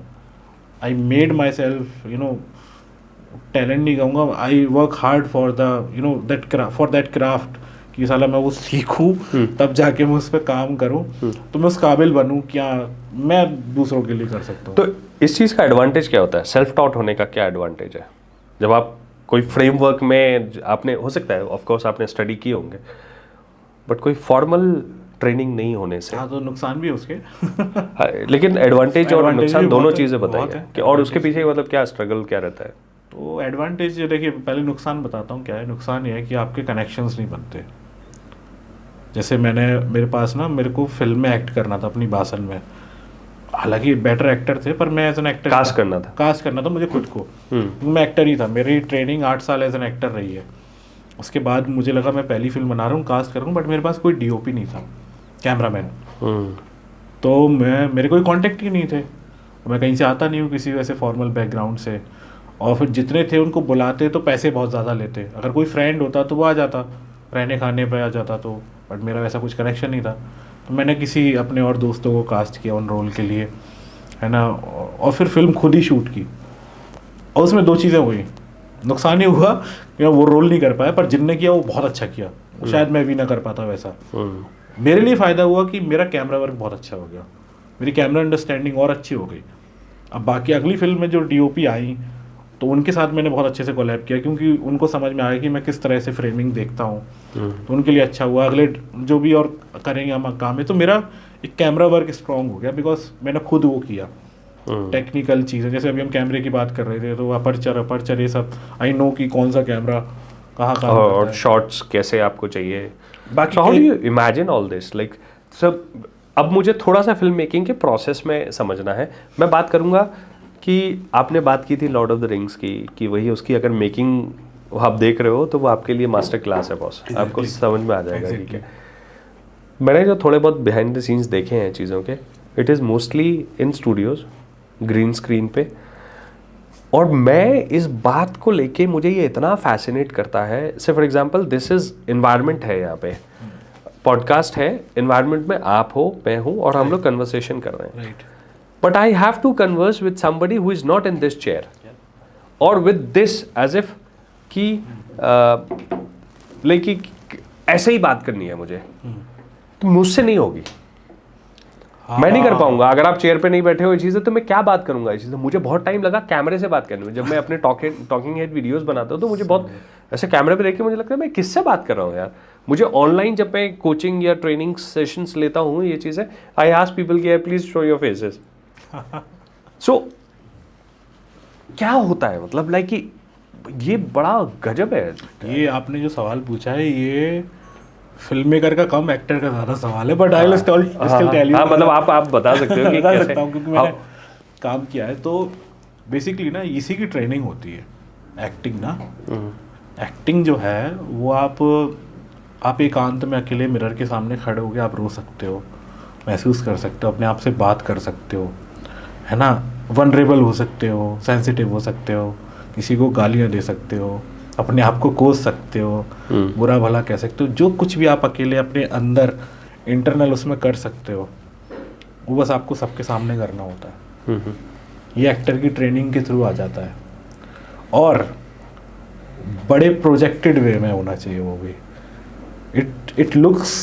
It should look very vulnerable also, but नकली भी नहीं लगना चाहिए, है ना, और कंट्रोल्ड भी होना चाहिए। तो इमोशंस को कंट्रोल करना विद ऑथेंटिक वे एक्टिंग का काम है, बड़ा मुश्किल काम है। डायरेक्टर को एक्टर होना ज़रूरी है? लगभग सारे डायरेक्टर्स एक्टिंग बैकग्राउंड से आते हैं या ट्रेनिंग? ज़रूरी नहीं है, ऐसा ज़रूरी नहीं है। बट अगर वो डायरेक्टर उस बैकग्राउंड से है जैसे, तो वो एक्टिंग वाला पार्ट बड़ा स्ट्रांग हो जाता है। हाँ। मेरा एक्टिंग, एडिटिंग और सिनेमाटोग्राफी स्ट्रांग और म्यूज़िक भी स्ट्रांग रह सकता है, क्योंकि मैं जुड़ा हुआ हूँ शुरू से थिएटर के टाइम से। बट जैसे नोलन साहब हैं, अब वो नोलन जीत क्या करते हैं, उनका टेक्निकल पार्ट बड़ा स्ट्रांग रहता है। एक्टिंग वाला तो अगर एक्टर कर दे तो उनका एक साइकोलॉजिकल पार्ट बड़ा स्ट्रांग रहता है, साइंटिफिक पार्ट बड़ा स्ट्रांग रहता है, और फिर टेक्निकल पार्ट बड़ा स्ट्रांग रहता है। अब मतलब जो बैटमैन ने एक्टिंग की वो ठीक थी, जोकर वाली तो खैर वो साइकोलॉजिकल थी काफ़ी। और फिल्मों में भी देख लो, लाइक उन्होंने जितने भी अवार्ड जीते हैं अपनी फिल्मों के लिए, एक्टिंग के लिए कम जीते हैं, एक ही जीता शायद, वो हीथ लेजर वाला। जितनी फिल्मों में सारे अवार्ड उनको टेक्निकलिटी और उसके मिले हैं। उस टाइम के फिल्म मेकर्स और अभी जो कंटेम्प्रेरी फिल्म मेकर्स हैं, क्या आपको डिफरेंस समझ में आता है? और क्या ऐसी चीज़ें हैं कि जो यार तब तो उतने अच्छे रिसोर्सेज भी नहीं थे, कहानी शायद गढ़ने के लिए इतने सारा डेटा भी नहीं था कि लोग को क्या पसंद होता है कैसे। उन लोगों ने भी बहुत चांसेस लिए, चाहे आप विमल रॉय को ले लीजिए या फिर गुरुदत्त को ले लीजिए या पीछे से और जितने भी लोग हैं। मैं उतना भी नहीं डिटेल में जानता हूँ, लेकिन आप किस तरीके से देखते हो कि तब के डायरेक्टर्स? मैं बताता हूँ, जैसे सिनेमा कितने साल पुराना है, मतलब अभी देखें तो 130 साल पुराना है। पहली फिल्म जो आई थी 1890 में, जो लूमियर ब्रदर्स ने वो दिखाई थी। आपने जॉर्ज मलियस का नाम सुना है? नहीं। जॉर्ज मलियस ने फिल्म बनाई थी 1895 में, 1895 में, कलर। वो बताता हूँ कैसे बनाई थी। आपने एक फ़ोटो देखा होगा, इसमें एक मून है, इसकी आँख में गोली लगी हुई है, बड़ा फेमस है वो, बहुत। अच्छा। 100-125 साल पुराना। तो जॉर्ज मलियस वॉज मैजिशियन, और जब उन्होंने पहली बार लूमियर ब्रदर्स की द ट्रेन देखी, वो फैसिनेटेड हो गए। उन्होंने कहा हाउ इट वर्क्स। तो उन्होंने देखा कि रील पे सारा छप जाता है, उसको शूट करते हैं। तो उन्होंने क्या किया, पहले शूट कर ली फिल्म, मून लैंडिंग सेट वेट बना के, स्टूडियो बनाया था उन्होंने पूरा, फ्रेंच थे वो, तो उन्होंने पूरा सेट वेट बना के शूट किया। फिर उसके बाद रील निकाल के हैंड पेंट किया था उस टाइम पे। अभी यूट्यूब पे है वो फिल्म, आप देखोगे, ट्रिप टू मून। अच्छा। हाँ, 8-10 मिनट की फिल्में होती थी पहले, है ना। अभी भी रील कितना 15 मिनट की होती थी, मतलब जब रील सिस्टम आया था। हाँ। उसके बाद तो एक रोल होता था, रोल खत्म हो जाता है, फिर दूसरा वो एक रील। बड़े हैवी रोल होते थे, देखिए डब्बे से। आज भी रील में शूट होता है, रील की क्वालिटी बड़ी अच्छी आती है। अच्छा। और हम लोगों के साथ क्या ना, जैसे शक्तिमान हमें क्यों पसंद आता है, जबकि हम देखते हैं तो बकवास लगता है, क्योंकि वो नॉस्टैल्जिया से जुड़ा हुआ है। और सिनेमा जो है ना, वो रील वाला पार्ट, वो हमारे नॉस्टैल्जिया से भी जुड़ा है, साइकोलॉजिकली देखें तो। डिजिटल तो हम फ़ोन में भी देख रहे हैं, बना भी लेते हैं, बट उस तरह का सिनेमा देखते हैं जैसे डेविड लीन या फिर अपने गुरुदत्त की फिल्में देखते हैं, तो लगता है कि ओहो हो क्या, मतलब रील सुंदर फिल्म है ये है। Correct. Is there a dearth of original stories? क्योंकि ये रीमेक की जो कहानी है ये बहुत ज़्यादा है, मतलब अक्रॉस लाइक वहाँ, और ये कहीं ना कहीं एक सेट फार्मूला भी है कि भाई वहाँ की फिल्म लेके आओ जो चल गई है, चाहे वो गजनी जैसी कोई मूवी हो, वांटेड हो, ये हो वो हो, और ये सब हमने वो टॉलीवुड से उठा लिया या हमने कहीं बाहर से ले लिया। अब एक चीज़ और हो रही है, अब ये हो गई कि चूंकि अब आपको एक्सेस है सिनेमा का, मतलब लाइक कि आज की डेट में OTT की वजह से एक आदमी यहाँ बैठ के डब्ड लैंग्वेज में स्पेनिश मूवी देख ले रहा है, कोरियन ड्रामा तो मतलब भरा पड़ा है इस समय, पागल हो गए, यंग जनरेशन तो कितना देख रही है। तो इस केस में क्या चैलेंज दिखता है फिल्म मेकर्स को कि भाई अब तो आपको अपना भी तो क्रिएट करना ही पड़ेगा ना यार, कब तक एक टीपा टापी चलेगी? चैलेंज पता है क्या हुआ है, चैलेंज ये हो गया है कि क्रिएटिविटी के लिए ना जो लोग बनाने वाले हैं ना, वो कॉर्पोरेट मेंटालिटी के हो गए, पैशनेट नहीं रहे, मतलब। और ये प्रॉब्लम भी बन चुकी है, मतलब आमिर खान इतने क्रिएटिव इंसान है, मुझे लगता है कि लगान के बाद या फिर तारे ज़मीन के बाद उन्होंने कुछ ऐसा क्रिएटिव नहीं किया, मेरा पर्सनल पॉइंट ऑफ व्यू है। पीके आई, 3 इडियट आई, वो सब उनकी राजू ईरानी का मैं क्रेडिट दूंगा, बट उनका खुद का आप देखो गजनी कॉपी थी, पीके ओरिजिनल थी, बट 3 इडियट भी चेतन भगत है ना। उसके बाद क्या आई थी उनकी तलाश कुड भी ओरिजिनल, वो डायरेक्टर का काम अलग से। दैन थग्स ऑफ हिंदुस्तान है ना, फाइट्स ऑफ द कैरेबियन बहुत फ्लैट हुई थी। उसके बाद जो भी फिल्में आप देखोगे ना, इवन दंगल, वो डायरेक्टर का काम था। दंगल आप कहोगे तो एक्टिंग अच्छी थी, but as a creator correct. और आपके पास एक ऑलरेडी स्टोरी तो थी ना, because it's based on true. Laal Singh Chaddha है ना, सितारे ज़मीन। लाल सिंह चड्ढा देख के एक्चुअली ऐसा लगता है कि जैसे कई बार आप कैरेक्टर को बनाते हो, आप अपने हिसाब से भी उसको कर सकते थे, हाँ है ना। आपने कैरेक्टर को एग्जैक्टली उसके एट्रीब्यूट्स को एज इट इज लेके, बट वो वर्कआउट नहीं करी, क्योंकि आज लाइक शायद 2024 में आई थी फिल्म, हाँ, 23-24 में ऐसे कुछ आई थी, तब तक लोग सब देख चुके थे यार फॉरेस्ट गंप को। हर कोई देख चुका था। हाँ। फॉरेस्ट गंप तो मतलब बहुत कॉमन हो चुकी थी। करेक्ट, मतलब it is like a cult movie there. जैसे आप देखोगे इंडिया की कुछ फिल्में हैं तो आप उनको देख के ऐसे फॉरेस्ट गंप सब देख चुके थे।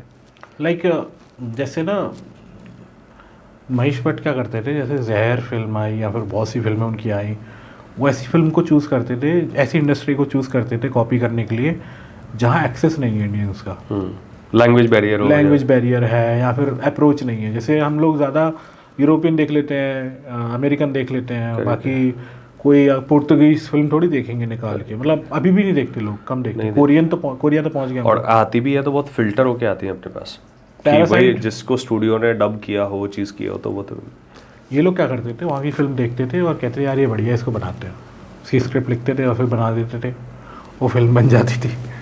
ये प्रोसेस तो होती थी, और बिजनेस पॉइंट ऑफ व्यू से ठीक है भाई, पैसा कमा रहे हैं, बट क्रिएटिव साइड ना, जैसे दिक्कत क्या आ रही है ना, अब जब कॉर्पोरेट माइंड सेट इतना ज़्यादा हो गया तो क्रिएटिव्स को मौका नहीं मिल रहा है ना। और दूसरा इस फील्ड की प्रॉब्लम कह लो या कह दो कि ये फील्ड ही ऐसा है, लोग ना ग्लैमर ज़्यादा पकड़ते हैं। तो जब 80% लोग, आई बिलीव 70% लोग are not capable of telling good stories, those who are in cinema. ये सबके साथ होता है। मैं पॉडकास्ट कर रहा हूँ, मेरे को भी बहुत सारे सजेशन आएंगे भाई, जो ट्रेंड होता है ना, वैसे अगर आपके पास गेस्ट होंगे तो बहुत मज़ा आएगा भाई। आप बात करो कि ये भारी क्यों है, वो भारी क्यों है, ठीक है, एस्ट्रोलॉजी पे बात करो, आप भूतों पे बात कर लो, हाँ, आप ये कर लो। अब राज शमानी का एक वीडियो था जिसमें वो कह रहा था ये कुछ ऐसे जॉनर है जो बहुत चलते हैं इंडिया में, और हम वी आर प्राउड कि हम वो नहीं करते। आई एम ऑल्सो प्राउड कि मैं एक्टिवली सीख करता नहीं हूँ, और कोई अगर आता भी है तो मैं उसको बहुत ज़्यादा एंटरटेन नहीं करता।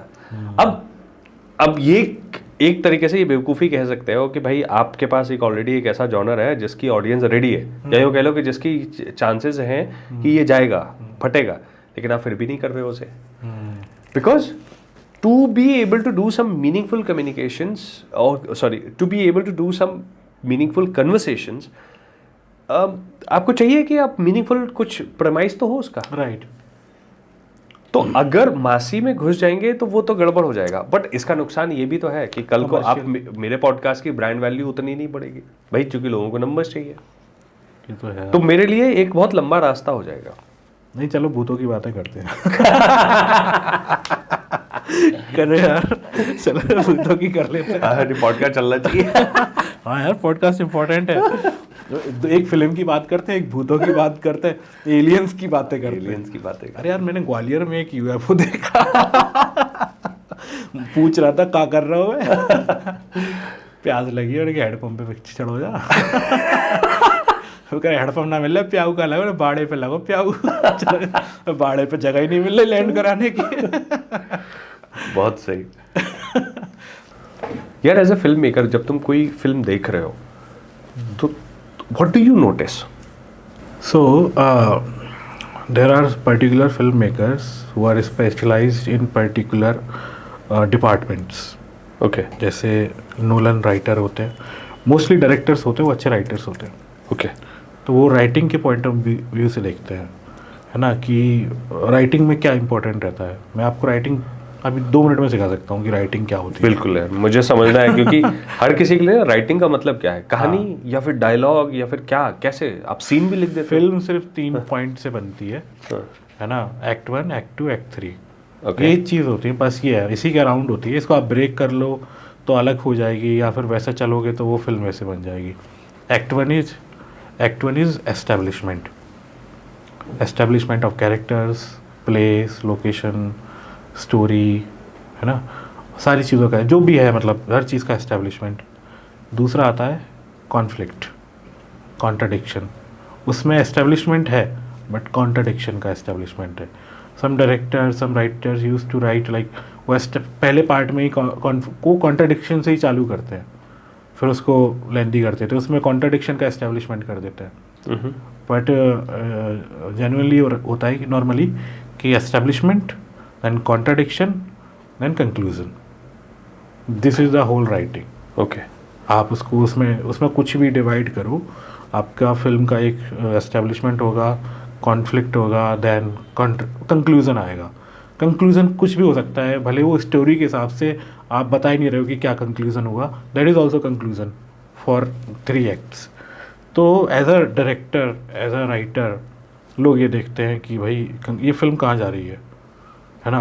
कई लोग सिनेमैटिकली देखते हैं, बट स्टोरी अगर अच्छी नहीं है ना, और म्यूज़िक अच्छा नहीं है, मतलब तो लोग बोर हो जाते हैं उससे।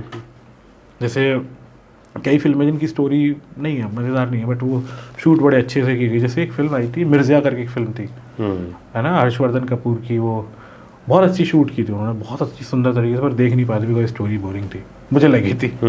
कई ऐसी फिल्में हैं जिनकी बहुत बेकार शूट हुई है, मतलब वो बहुत ऐसे डिजिटल कैमरे से शूट की गई हैं और वो बहुत मज़ेदार सस्पेंस, पैरानॉर्मल एक्टिविटी, आप ये समझ लो कि बहुत कुछ 20,000 में शूट की, 50,000 में शूट की थी, और कुछ 20, 30 या लाइक 50 मिलियन रुपए कमाए थे उसने, क्योंकि वो स्टोरी इंपॉर्टेंट है। As a director, as a viewer, story बहुत इंपॉर्टेंट होती है। आप एक पॉइंट पे ये नहीं पूछोगे कि आपने किस कैमरे से शूट किया है, ये किया है, बट वो स्टोरी पे वर्क कर रहा है तो वर्क कर रहा है वो, और वो वर्क करना चाहिए। एज अ डायरेक्टर मैं तो ये देखता हूँ कि वो वर्क कर रहा है नहीं सब कुछ।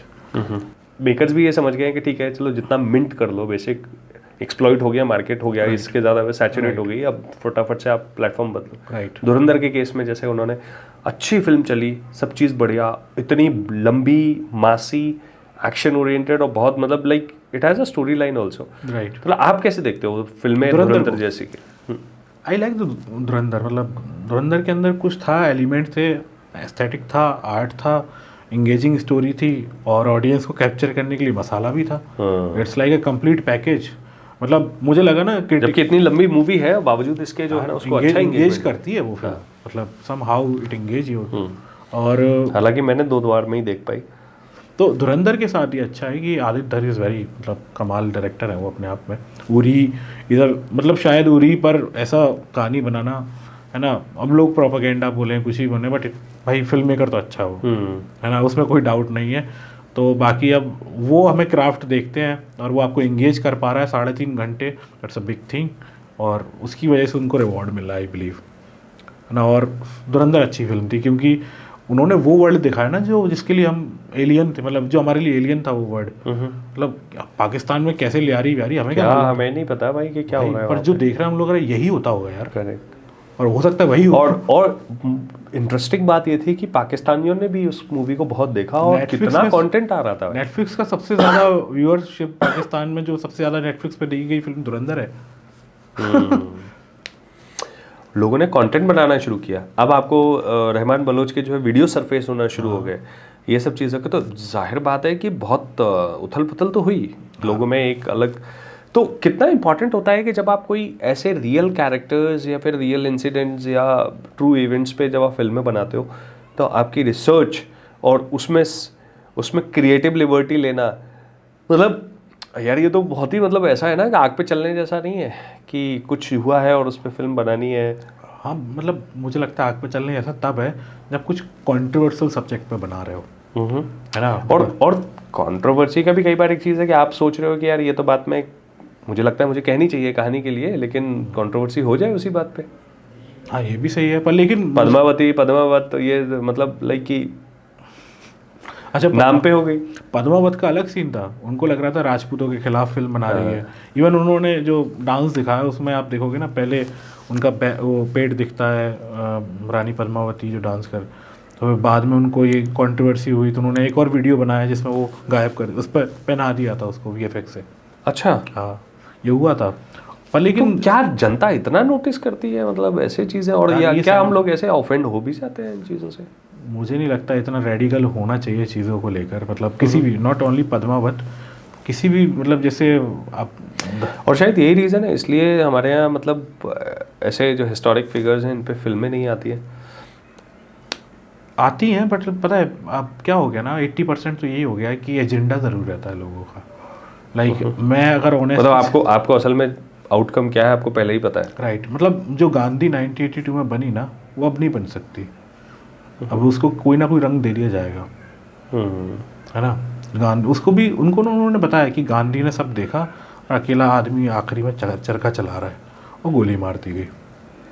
उसकी पर्सनल लाइफ दिखाई, कोई ये नहीं बताया अच्छा बुरा, कुछ नहीं बताया, किसी को अच्छा नहीं बताया, बट एक अच्छी न्यूट्रल सी फिल्म थी, अच्छी फिल्म थी, देखने लायक थी।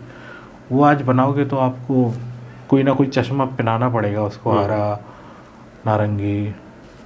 ये बड़ी मुझे लगता है बड़ी सेंसिटिव और हमारे लिए बड़ी कमी की बात है कि हम कुछ भी दिखाएंगे तो उसको चश्मे से देखा जाएगा। तो आई ट्राई टू अवॉइड, मतलब मैं उन सब में ना पढ़ूँ, बिकॉज ये जैसे मोस्टली डायरेक्टर्स क्या कर रहे हैं, जैसे इवन आदित्य धर ने धुरंधर में डाल दिया कि हिंदू कौम वो है, क्योंकि उनका पर्सनल पॉइंट ऑफ व्यू है, वो कश्मीरी पंडित हैं, उन्होंने शायद वैसा देखा हो। बट मैंने भी देखा, मतलब मैंने रेडिकल चीज़ें देखी हैं, इस्लाम में भी देखी हैं, हिंदुज़म में भी देखी हैं, बट मुझे लगता है कि कहानियाँ और भी हैं।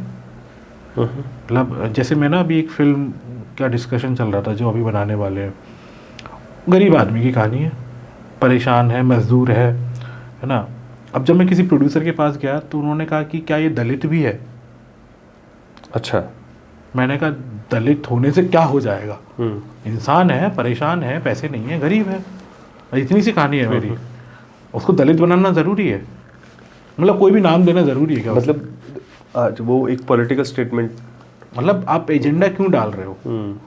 द मेन एजेंडा इज गरीबी, परेशानी।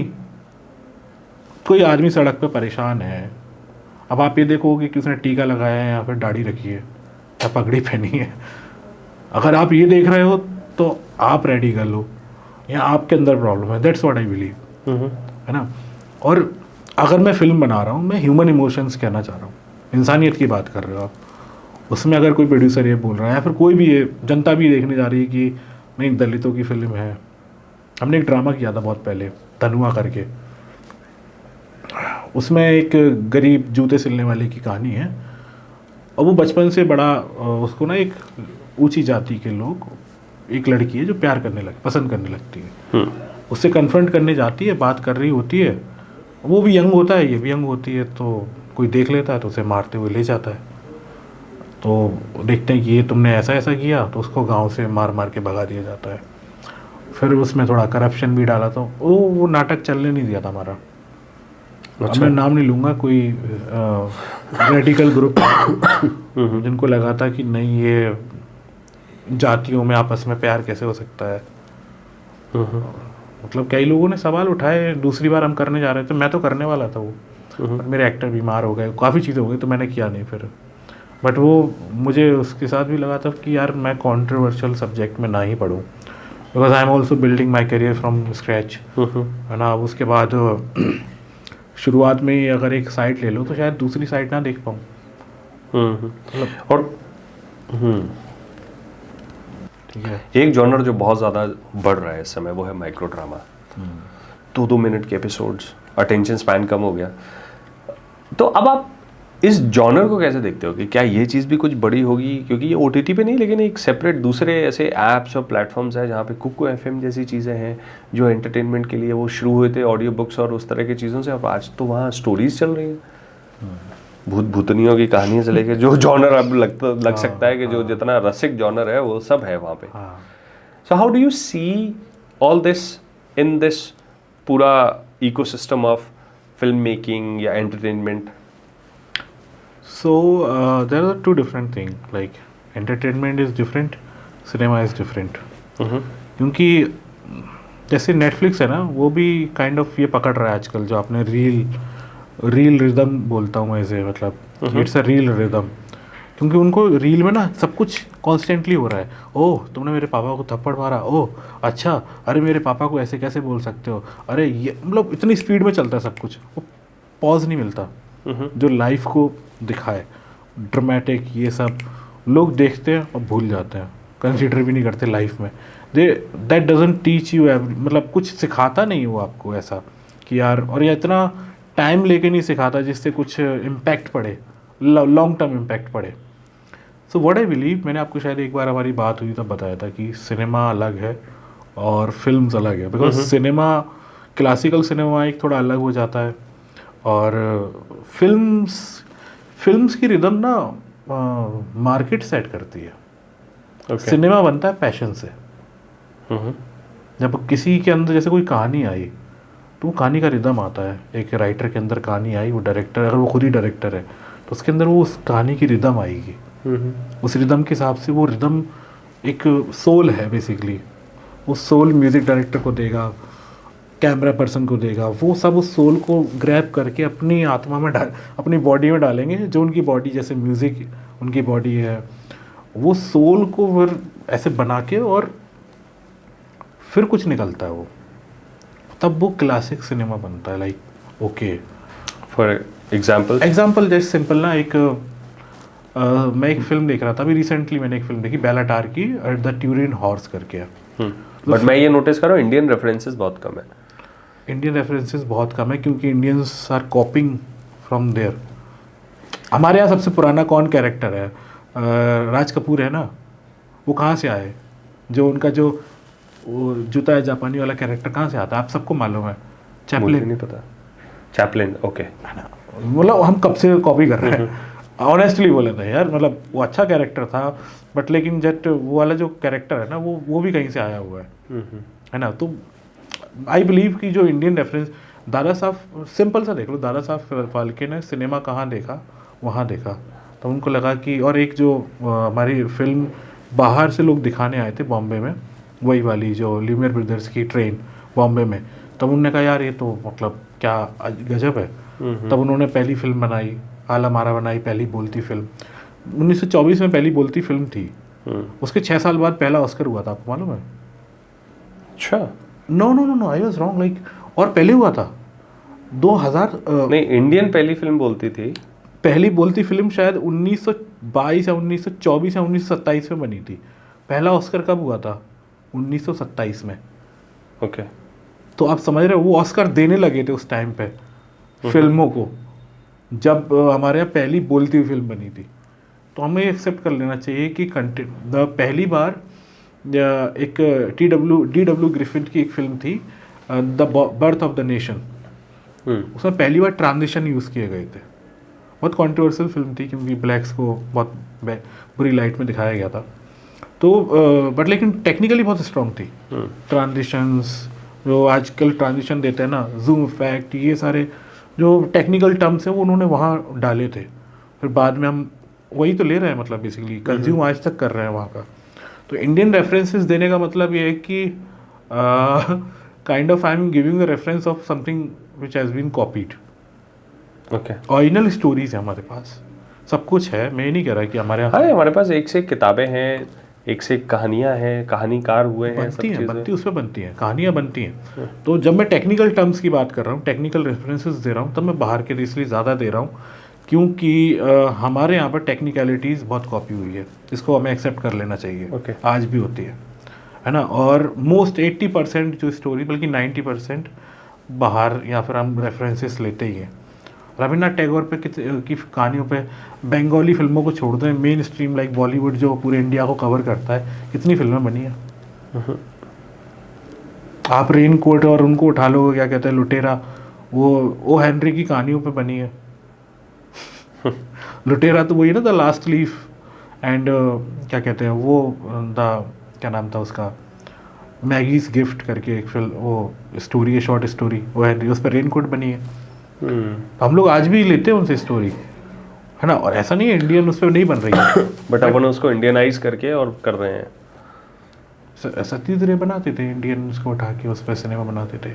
अकीरा कुरोसावा बनाते थे जापान में अपने यहाँ पे ओरिजिनल। इंडिया के रेफरेंसेस की बात करोगे, जैसे अब जिन डायरेक्टर्स का नाम लूँगा उनकी फिल्में देखी नहीं है किसी ने अब। जैसे किसी ने वो वाली फिल्म देखी है अपने सतीश रे की, क्या नाम था, सोनार किला। मैंने तो नहीं ये देखी। नहीं, काफ़ी लोगों ने, बंगालियों ने देखी, क्योंकि बंगाली फिल्म है।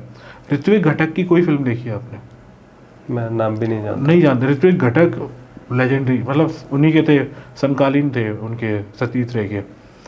उनकी काफ़ी फिल्में हैं।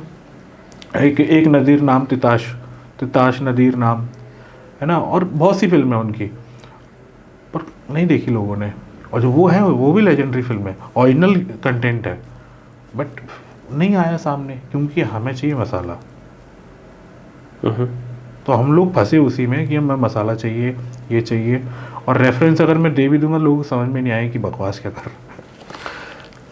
फिल्म देखने का टेम्परामेंट कैसे डेवलप किया जाए, कहाँ से शुरुआत है, किस तरह की फिल्में देखनी चाहिए, या देखो तो क्या देखो?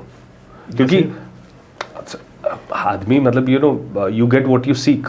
अब if I am seeking entertainment, if I am seeking कि चलो यार आज वीकेंड है, कुछ तो भी ऐसा देख लेते हैं, ये चीज़ है, मज़ा आएगा, अच्छा लगेगा, बस ऐसा एंटरटेनमेंट फैक्टर है, तो ऑफकोर्स वो चीज़। बट अगर मुझे फिल्म मेकिंग, या यूँ कह लो कि फिल्मों के लिए अगर मुझे टेम्परामेंट डेवलप करना है, in order to actually appreciate the kind of cinema या फिल्म्स भी, ये चीज़ें, तो मुझे क्या चीज़ें देखनी होंगी, कहाँ से मैं शुरू करूँ? The best thing you're talking is that you have temperament to watch something good. सबसे पहले तो यही जनरेट करना है हमें, कि टेम्परामेंट तो हो। बाकी अब सब ऑनलाइन आ चुका है, आप एक सर्च मारोगे 10 फिल्में आ जाएंगी जो अच्छी हैं, पर टेम्परामेंट है हमारे अंदर। आपने ये सवाल किया तो आपके अंदर टेम्परामेंट है, बट क्या बाकियों के अंदर भी है, जो ऑडियंस है, भारतीय ऑडियंस? क्योंकि नहीं है। हम लोग फंसे हुए रिलीजन में, कास्टिज्म में, ये वो। अच्छा, तूने कश्मीर फाइल कैसे बना दी, तूने इस्लाम के बारे में, या फिर इस्लाम की वो मतलब कुछ भी आप बना रहे हो, पॉलिटिकल है या फिर वैसा है, तो आपको ना ह्यूमनाइज पहले होना चाहिए, मुझे लगता है, टेम्परामेंट डेवलप करना चाहिए। और ऐसे लोग हैं, ऐसा नहीं है, ऐसे लोग हैं, बट बहुत रेयर, कम लोग हैं। मतलब हमारी फिल्म देखी, जो सिनेमा लवर्स हैं वो आते हैं फेस्टिवल्स में, देखते हैं, नहीं तो अप्रिशिएट करते हैं, पर कितने लोग हैं? मतलब शहर में से अगर 10 लाख का युवा है, उसमें से अगर सिर्फ 200 लोग देख रहे हैं, मुझे नहीं लगता अच्छा रेशियो है। आप एक ड्रामा कर लिए यहाँ पे, आपके 100 टिकट नहीं बिकते। सही बात है। कितने 10 लाख तो होंगे ग्वालियर शहर में ही, मतलब एक शहर में कम से कम 10 लाख लोग होंगे, तो उसमें से 4 लाख तो युवा होंगे, लड़के लड़की सब मिला के, जिनकी एज कम से कम 18 से लेके कम से कम 35 तक होगी, 40 तक होगी। आप 100 टिकट नहीं बेच पाते यहाँ पे। अभी टिकट थिएटर करते तो आपको इतनी मशक्क़त टिकट बेचने में करती है, जो सिर्फ 100 रुपये का होता है, जबकि बुक माई शो पे आप कोई फिल्म देखने जाते हैं 200 रुपये आराम से लग जाते हैं। टेम्परामेंट ही नहीं है, लर्निंग टेम्परामेंट नहीं है। बिकॉज प्रॉब्लम क्या है ना, देखो पहले क्या होता था, हमारे पास एक्सेस नहीं था नॉलेज का। आज हमारे पास नॉलेज का एक्सेस है, तो हमारे पास एक और चीज़ आ गई है, हम प्राउड हो गए हैं। We think we know everything, which is like provided by internet, government. हमें लगता है कि यही जो हमें प्रोवाइड कराया जा रहा है यही सब कुछ है, तो हम वो टेम्परामेंट लूज़ कर रहे हैं। वो लूज़ इसलिए कर रहे हैं क्योंकि कहीं ना कहीं वो एटीट्यूड डेवलप हो रहा है कि वी नो एवरीथिंग। उसी वजह से आप देखो ना, पहले क्या होता था, एक दबंगा आदमी आता था, बाजार में आता था, वो दबंगी करता था, लोग विरोध करते थे कि यार गलत। अभी एक दबंग आता है तो दूसरा दबंग आ जाता है, फिर तीसरा आ जाता है, फिर वो सब दबंग होते हैं, फिर दबंगों को क्लेश करने के लिए पुलिस आती है, फिर ये होता है, पंगा होता है, फिर सीन बनता है, फिर हम जैसे लोग उसी को देख के फिल्म बना देते, पैसा कमाते हैं। तो मतलब पैसा, अब मैं तो नहीं कमा पाता, इंडिपेंडेंट डायरेक्टर हूँ, बट या this is how things work. तो अगर आज की डेट में ऐसा कोई बंदा देखा जाए तो 20 साल का लड़का है जिसे फिल्म मेकिंग करनी है, अब वो पैसा कहाँ से लेके आए, क्या क्या चाहिए, अगर एक कोई गाइड अगर आप दे पाओ किसी ऐसे बंदे को जो फिल्म बनाना चाहता है, या शुरुआत कहाँ से करें। आज हम ऐसा भी बहुत देख रहे हैं कि क्रिएटर्स जो हैं इंस्टाग्राम से लेके यूट्यूब, ये सब चीज़ें अपने अपने हिसाब से बहुत सारे कंटेंट बनाते हैं, छोटा छोटा कुछ कुछ स्किट्स करते हैं, ये सब चीज़ें, बट बहुत बहुत मज़ा आता है उसको देख के, बहुत रिलेटेबल लगता है। और कुछ बहुत ही फेवरेट कंटेंट क्रिएटर्स हैं जो, जैसे भुवम बाम एक बहुत ऐसा एग्जांपल है कि भाई फिर बाद में वो जो है ना कि मूवी भी कर रहे हैं और सीरीज़ कर रहे हैं, और TBF जैसे प्लेटफॉर्म है जो कई बार ऐसे लोगों को, ये हसलिंग राजन करके एक हैंडल है, और बहुत यार क्या बेहतरीन बंदे हैं ये तीनों के तीनों चारों जितने भी हैं, ये बहुत बढ़िया कंटेंट बनाते हैं। अब ये लड़का जिसमें कीड़ा है, जो कंटेंट भी बना के थोड़ा थोड़ा वैलिडेशन ले रहा है कि हाँ यार ये कर सकता है, क्या चीज़ है, तो उसको अपन क्या रोड मैप दे सकते हैं। और ये तो मैं बाद में रोड मैप आप बताइएगा, लेकिन पहले मैं ये भी जानना चाह रहा हूँ कि ये जो क्रिएटर्स का इन्फ्लक्स एक्टर्स में, ये ना creators turning into actors, creators turning into creative processes में जा रहे हैं ये लोग, तो इसको आप कैसे देखते हैं? मुझे लगता है कि मतलब ठीक है आ रहे हैं, बट लेकिन ना acting is a different process. आपको ना कंटेंट क्रिएशन एक बहुत अच्छी चीज़ ये दे सकता है कि आपके अंदर एक वो जगा सकता है कि क्रिएटिविटी की, आप अच्छा लिख सकते हैं, या फिर चैट जीपीटी का यूज़ कर सकते हैं। मैं नहीं कह रहा हूँ कि चैट जीपीटी का यूज़ करते हैं या फिर किसी और का कंटेंट लेते हैं, बट आप वो राइटिंग का आप जगा सकते हैं। पर सबसे बेस्ट चीज़ जो कंटेंट क्रिएशन देता है वो देता है कॉन्फिडेंस, कैमरा फेस करने का, जो एक्टर के लिए बहुत ज़रूरी है। पर जब क्राफ्ट की बात आती है तो दे हैव टू लर्न, क्योंकि acting is a whole different process. Like you have to design a character. आप कैरेक्टर डिज़ाइन करते हो, उसकी हिस्ट्री डिज़ाइन करते हो। मतलब अगर वो मैं एक कैरेक्टर हूँ, अगर मैं आके ऐसे कान भी खुजा रहा हूँ तो मैं कान क्यों खुजा रहा हूँ, मेरी आदत कैसे पड़ी होगी कान खुजाने की। मैं उसको अपनी हिस्ट्री डिज़ाइन करूँगा ऐसे 30 साल पहले की, उसमें जब मुझे आदत पड़ी होगी तो मैं वो तक डिज़ाइन करूँगा। तो कैरेक्टर के मैनरिज्म है ना, बोलने की speech pattern, everything you design, वो सब आपको डिज़ाइन करना पड़ता है। तो Bhuvan Bam is selling Bhuvan Bam, he is not selling that he is a good मतलब एक्टर जैसा भी हो, बट वो भुवन बाम ही है बेसिकली। और जितने भी आ रहे हैं, आशीष चंचलानी ने कुछ निकाला, वो भी आशीष चंचलानी सेल, मतलब वो खुद को सेल कर रहे हैं। अब तो लोग आ रहे हैं उन्हीं को देखने के लिए आ रहे हैं, राइट। अगर हाँ, और कई बार मेरे ख्याल से शायद उनको पैसा पुल करने में भी इजी होता होगा, क्योंकि स्टूडियोज़ या प्रोड्यूसर्स ये देखते होंगे कि यार ये अपने नाम से भीड़ तो ले ही आएगा। वही तो हो रहा है। मतलब मार्केट आप पकड़ रहे हो, क्रिएटिव साइड है उसमें, ऐसा नहीं, आई एम नॉट सेइंग कि ये लोग क्रिएटिव नहीं है, ऑफ कोर्स क्रिएटिव है, ऑब्वियसली क्रिएटिव है, बट एक चीज़ ये है कि अगर आप क्राफ्ट की डेप्थ में जाओगे तो फिर आपको उस क्राफ्ट पे काम करना पड़ेगा। और अभी क्या हो रहा है मार्केट प्लेस में, आपको कोई भी कंटेंट क्रिएटर है, उनके लिए क्या है, उनको चाहिए कंसिस्टेंसी। अगर उन्हें आज वीडियो डाला है तो उनको फिर 2 दिन बाद डालना है एक वीडियो, फिर वो डालना है, उसके लिए आज ही काम चालू हो जाएगा। जब आप इस कंटेंट क्रिएशन की दौड़ में भाग रहे हो, एक्टिंग तो ये है कि आपको एक कैरेक्टर दे दिया, आप 1 महीने तक एक कैरेक्टर में चल रहे हो जब तक वो शूट चल रहा है ना, आपको कल थोड़ी दूसरा वो बनाना है। ये डिफरेंस है। मतलब आपको फिल्म मैंने एक एक्टर को दे दी मान लीजिए, अब वो उसका लीड रोल है, तो वो क्या करेगा, कैरेक्टर डिज़ाइन करेगा। और ये थिएटर में सिखाया जाता है, मोस्टली थिएटर में या प्रॉपर एक्टिंग स्कूल में सिखाया जाता है। एक चीज़ ये भी देख रहा हूँ कि इन लोगों के पास एक्सेस है। आज मान लो चलो पैसा है चीज़ है, ये they can hire coaches, acting coaches, और बहुत सारे लोग हैं जो जा रहे हैं ऐसे प्रिपरेटरी क्लासेस में, या यूँ कह लीजिए कि जहाँ रोल के लिए बिल्कुल जा रहे हैं। और मुझे लगता है वो बेटर तरीका है। और जैसे कोई भी अगर कंटेंट क्रिएटर, जैसे मैं किसी को जानता हूँ, एक कंटेंट क्रिएटर है, तो वो अभी एक बैरी जोन्स की उसमें थे वर्कशॉप में, तो वो ना एक्टिंग सीख रहे हैं। अब वो बढ़िया कॉमिक वो करते थे, बट वो अब बैरी जोन्स की वहाँ पे जाके एक्टिंग सीख रहे हैं। तो अब जाके वो क्या करेंगे, वो फिल्म से अप्रोच करेंगे, क्या मैं एक्टर, अब मुझे काम दीजिए और मेरी ये है, और मैं एक क्राफ्ट पे और काम करके आया हूँ। कंटेंट क्रिएशन से उनको कॉन्फिडेंस मिल गया राइटिंग का, और उसका क्या कहते हैं अपना कॉन्फिडेंस ऑफ कैमरा, ये 2 चीज़ें मिल गई। अब उनको चाहिए कि अब वो क्राफ्ट पे काम करें, क्राफ्ट पे काम करो और हो जाता है। मतलब it's not bad, I am not saying कि अगर कोई कंटेंट क्रिएटर फिल्म मेकिंग में आ रहा है तो या फिर फिल्म एक्टर बनना चाहता है तो वो गलत है। बट अगर आप वहाँ से इधर आ रहे हो तो जो बीच का ब्रिज है दैट क्राफ्ट वो सीखो, अदरवाइज आप एक जगह एक दिन खत्म हो जाओगे। आप कितना बेचोगे अपने आप को, है ना। फिल्म मेकिंग अगर कोई बच्चा है 20 साल का है और उसे करना है, कहाँ से शुरुआत किया जाए? पैसे कहाँ से, इक्विपमेंट क्या क्या क्या, मतलब एक थोड़ा सा रन थ्रू अगर हम ब्रीफ में दे पाएँ कि क्या प्रोसेसेस है। यार देखो, कंटेंट मेकिंग और फिल्म मेकिंग में थोड़ा सा तो अंतर है। वो अंतर मैं बता देता हूँ कि वैसे तो मैं भी कंटेंट क्रिएटर ही हूँ। अगर मैं फिल्में नहीं बना रहा हूँ, मैं कहानियाँ बना रहा हूँ, तो आई एम ऑल्सो कंटेंट क्रिएटर कि हाँ एक कंटेंट है उस पर बना रहा हूँ। बस मैं थोड़ा टाइम लेके बनाता हूँ। तो उससे क्या आता है, जो मैं टाइम लेके बनाता हूँ उससे मेरे कंटेंट में वजन आ जाता है, थोड़ा भारी हो जाता है वो। मैं सोशल चीज़ों पे बना लेता हूँ, उसका पेस एक फ़िल्म की तरह रख लेता हूँ।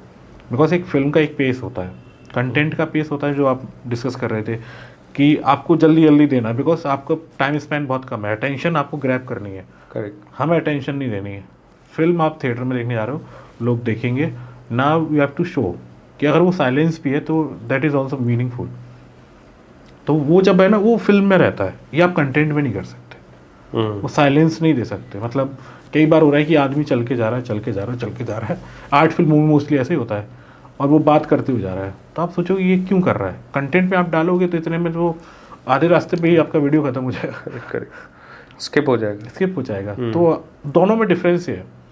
फिल्म अगर किसी को बनानी है, मैं तो सिर्फ ये कहूँगा कि अच्छा सिनेमा देखो, जितना हो सके सिनेमा देखो। उसके बाद पढ़ो, आप पढ़ाई करो इनकी उनकी, जितने भी आपके अच्छे लिटरेचर है फिल्मों के बारे में पढ़ो। मैं जो करता था, मैं नोट्स बनाता था डायरेक्टर्स के, और मैं डायरेक्टर्स और डीओपीज़ के हिसाब से ना फिल्में देखता था कि आज मुझे इस डीओपी की फ़िल्म देखनी है। हाँ, तो एमिनेल लुइस की मेरे को, विटोरियो स्टोरारो, ये 2 डीओपीज़ बड़े बहुत पसंदीदा है मेरे। एक उनकी फिल्म, क्या नाम है उसका, एक तो एपोकालिप्स नाउ है, जिन्होंने बनाई थी फ्रांसिस फोर्ड कॉपला ने, जिन्होंने गॉडफादर भी बनाई थी। ओके। तो उनकी ये फिल्म विटोरियो स्टोरारो जो है उन्होंने शूट की थी।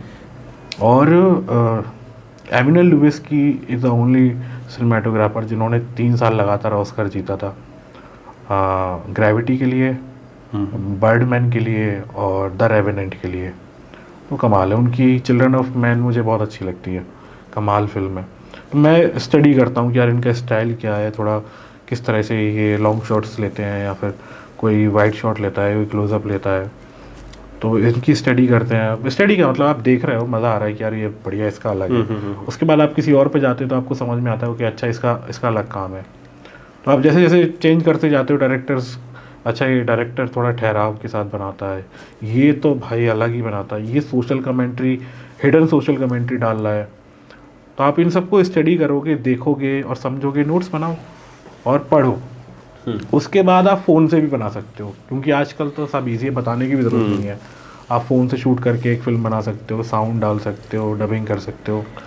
वो टेक्निकल चीज़ें तो बहुत ईजी हैं, बट जो मिसिंग हो रहा है ना फिल्म बनाने के लिए, वो है वज़न नहीं मिल रहा है फिल्मों में। वज़न समझ रहे हैं ना आप? तो दैट व्हाट वी से, कंटेंट जो एक वर्ड आ गया उसके लिए, बल्कि हम तो बोलेंगे जो स्टोरी है, स्टोरी में थोड़ी हैवीनेस होनी चाहिए। हैवीनेस कहाँ दिखती है? मैं बताता हूँ ना, हैवीनेस क्या है ना, कि अगर आप सीरियस फिल्म बना रहे हो तो उसकी हैवीनेस सीरियस होनी चाहिए, लाइक एस्टैब्लिश होनी चाहिए। और मैंने 3 चीज़ें बनाई थी आपको, एस्टैब्लिशमेंट, कॉन्ट्रडिक्शन और कंक्लूजन। रील चालू होती है सीधे कॉन्ट्रडिक्शन से और कंक्लूजन पे। एस्टैब्लिशिंग वाला पार्ट बहुत कम करते हैं लोग, टाइम नहीं है। फिल्म एस्टैब्लिश करती रहती है अपने आप को, जबकि कई बार तो एस्टैब्लिश होना लंबा होता है कि कॉन्फ्लिक्ट और कॉन्ट्रडिक्शन कब आ गए और कब चलेगा पता भी नहीं चलता। तो वही है, फिल्म का थोड़ा ग्राफ अलग होता है, थोड़ा ठहराव के साथ उसको समझना पड़ता है, देखना पड़ता है। और आप फास्ट फिल्म भी बना रहे हो ना, तो उसकी रिदम अलग होती है। मतलब बनती ठहराव से ये फिल्म, और आपको रिदम अलग हो सकती है। जैसे कोई कॉमेडी फिल्म बताओ जो आपकी फेवरेट हो। हेरा फेरी कमाल फिल्म थी, कमाल। उसकी रिदम तेज थी, और उसके अंदर भी ठहराव था। जब वो सीरियस होते हैं, राजू और बाबू ये जब वो बैठते हैं, बताते हैं, वो रो रहे होते हैं, परेशान हो रहे होते हैं, या फिर वो कॉमेडी भी कर रहे होते हैं, तो वो टाइम लेते हैं। ऐसा नहीं है कि जल्दी चलो रील ख़त्म हो रही है, ये हो रहा है, टाइम के साथ दिए, प्रॉपर सीन होता है उसमें एक, है ना। राजपाल यादव जाएगा, देखेगा विंडो से, अरे मेरे घर में कोई आया हुआ है, तो प्रॉपर सीन डिज़ाइन करते हैं, कंटेंट की तरह नहीं। तो वो सीन डिज़ाइन करने के लिए, कॉमेडी फिल्मों रिदम सेट करने के लिए यू नीड दैट पेशेंस। तो वो पेशेंस डेवलप करें अपने अंदर। जैसे वो पेशेंस आ जाएगा तो आप, है ना, फिल्म की लैंग्वेज समझने लगेंगे।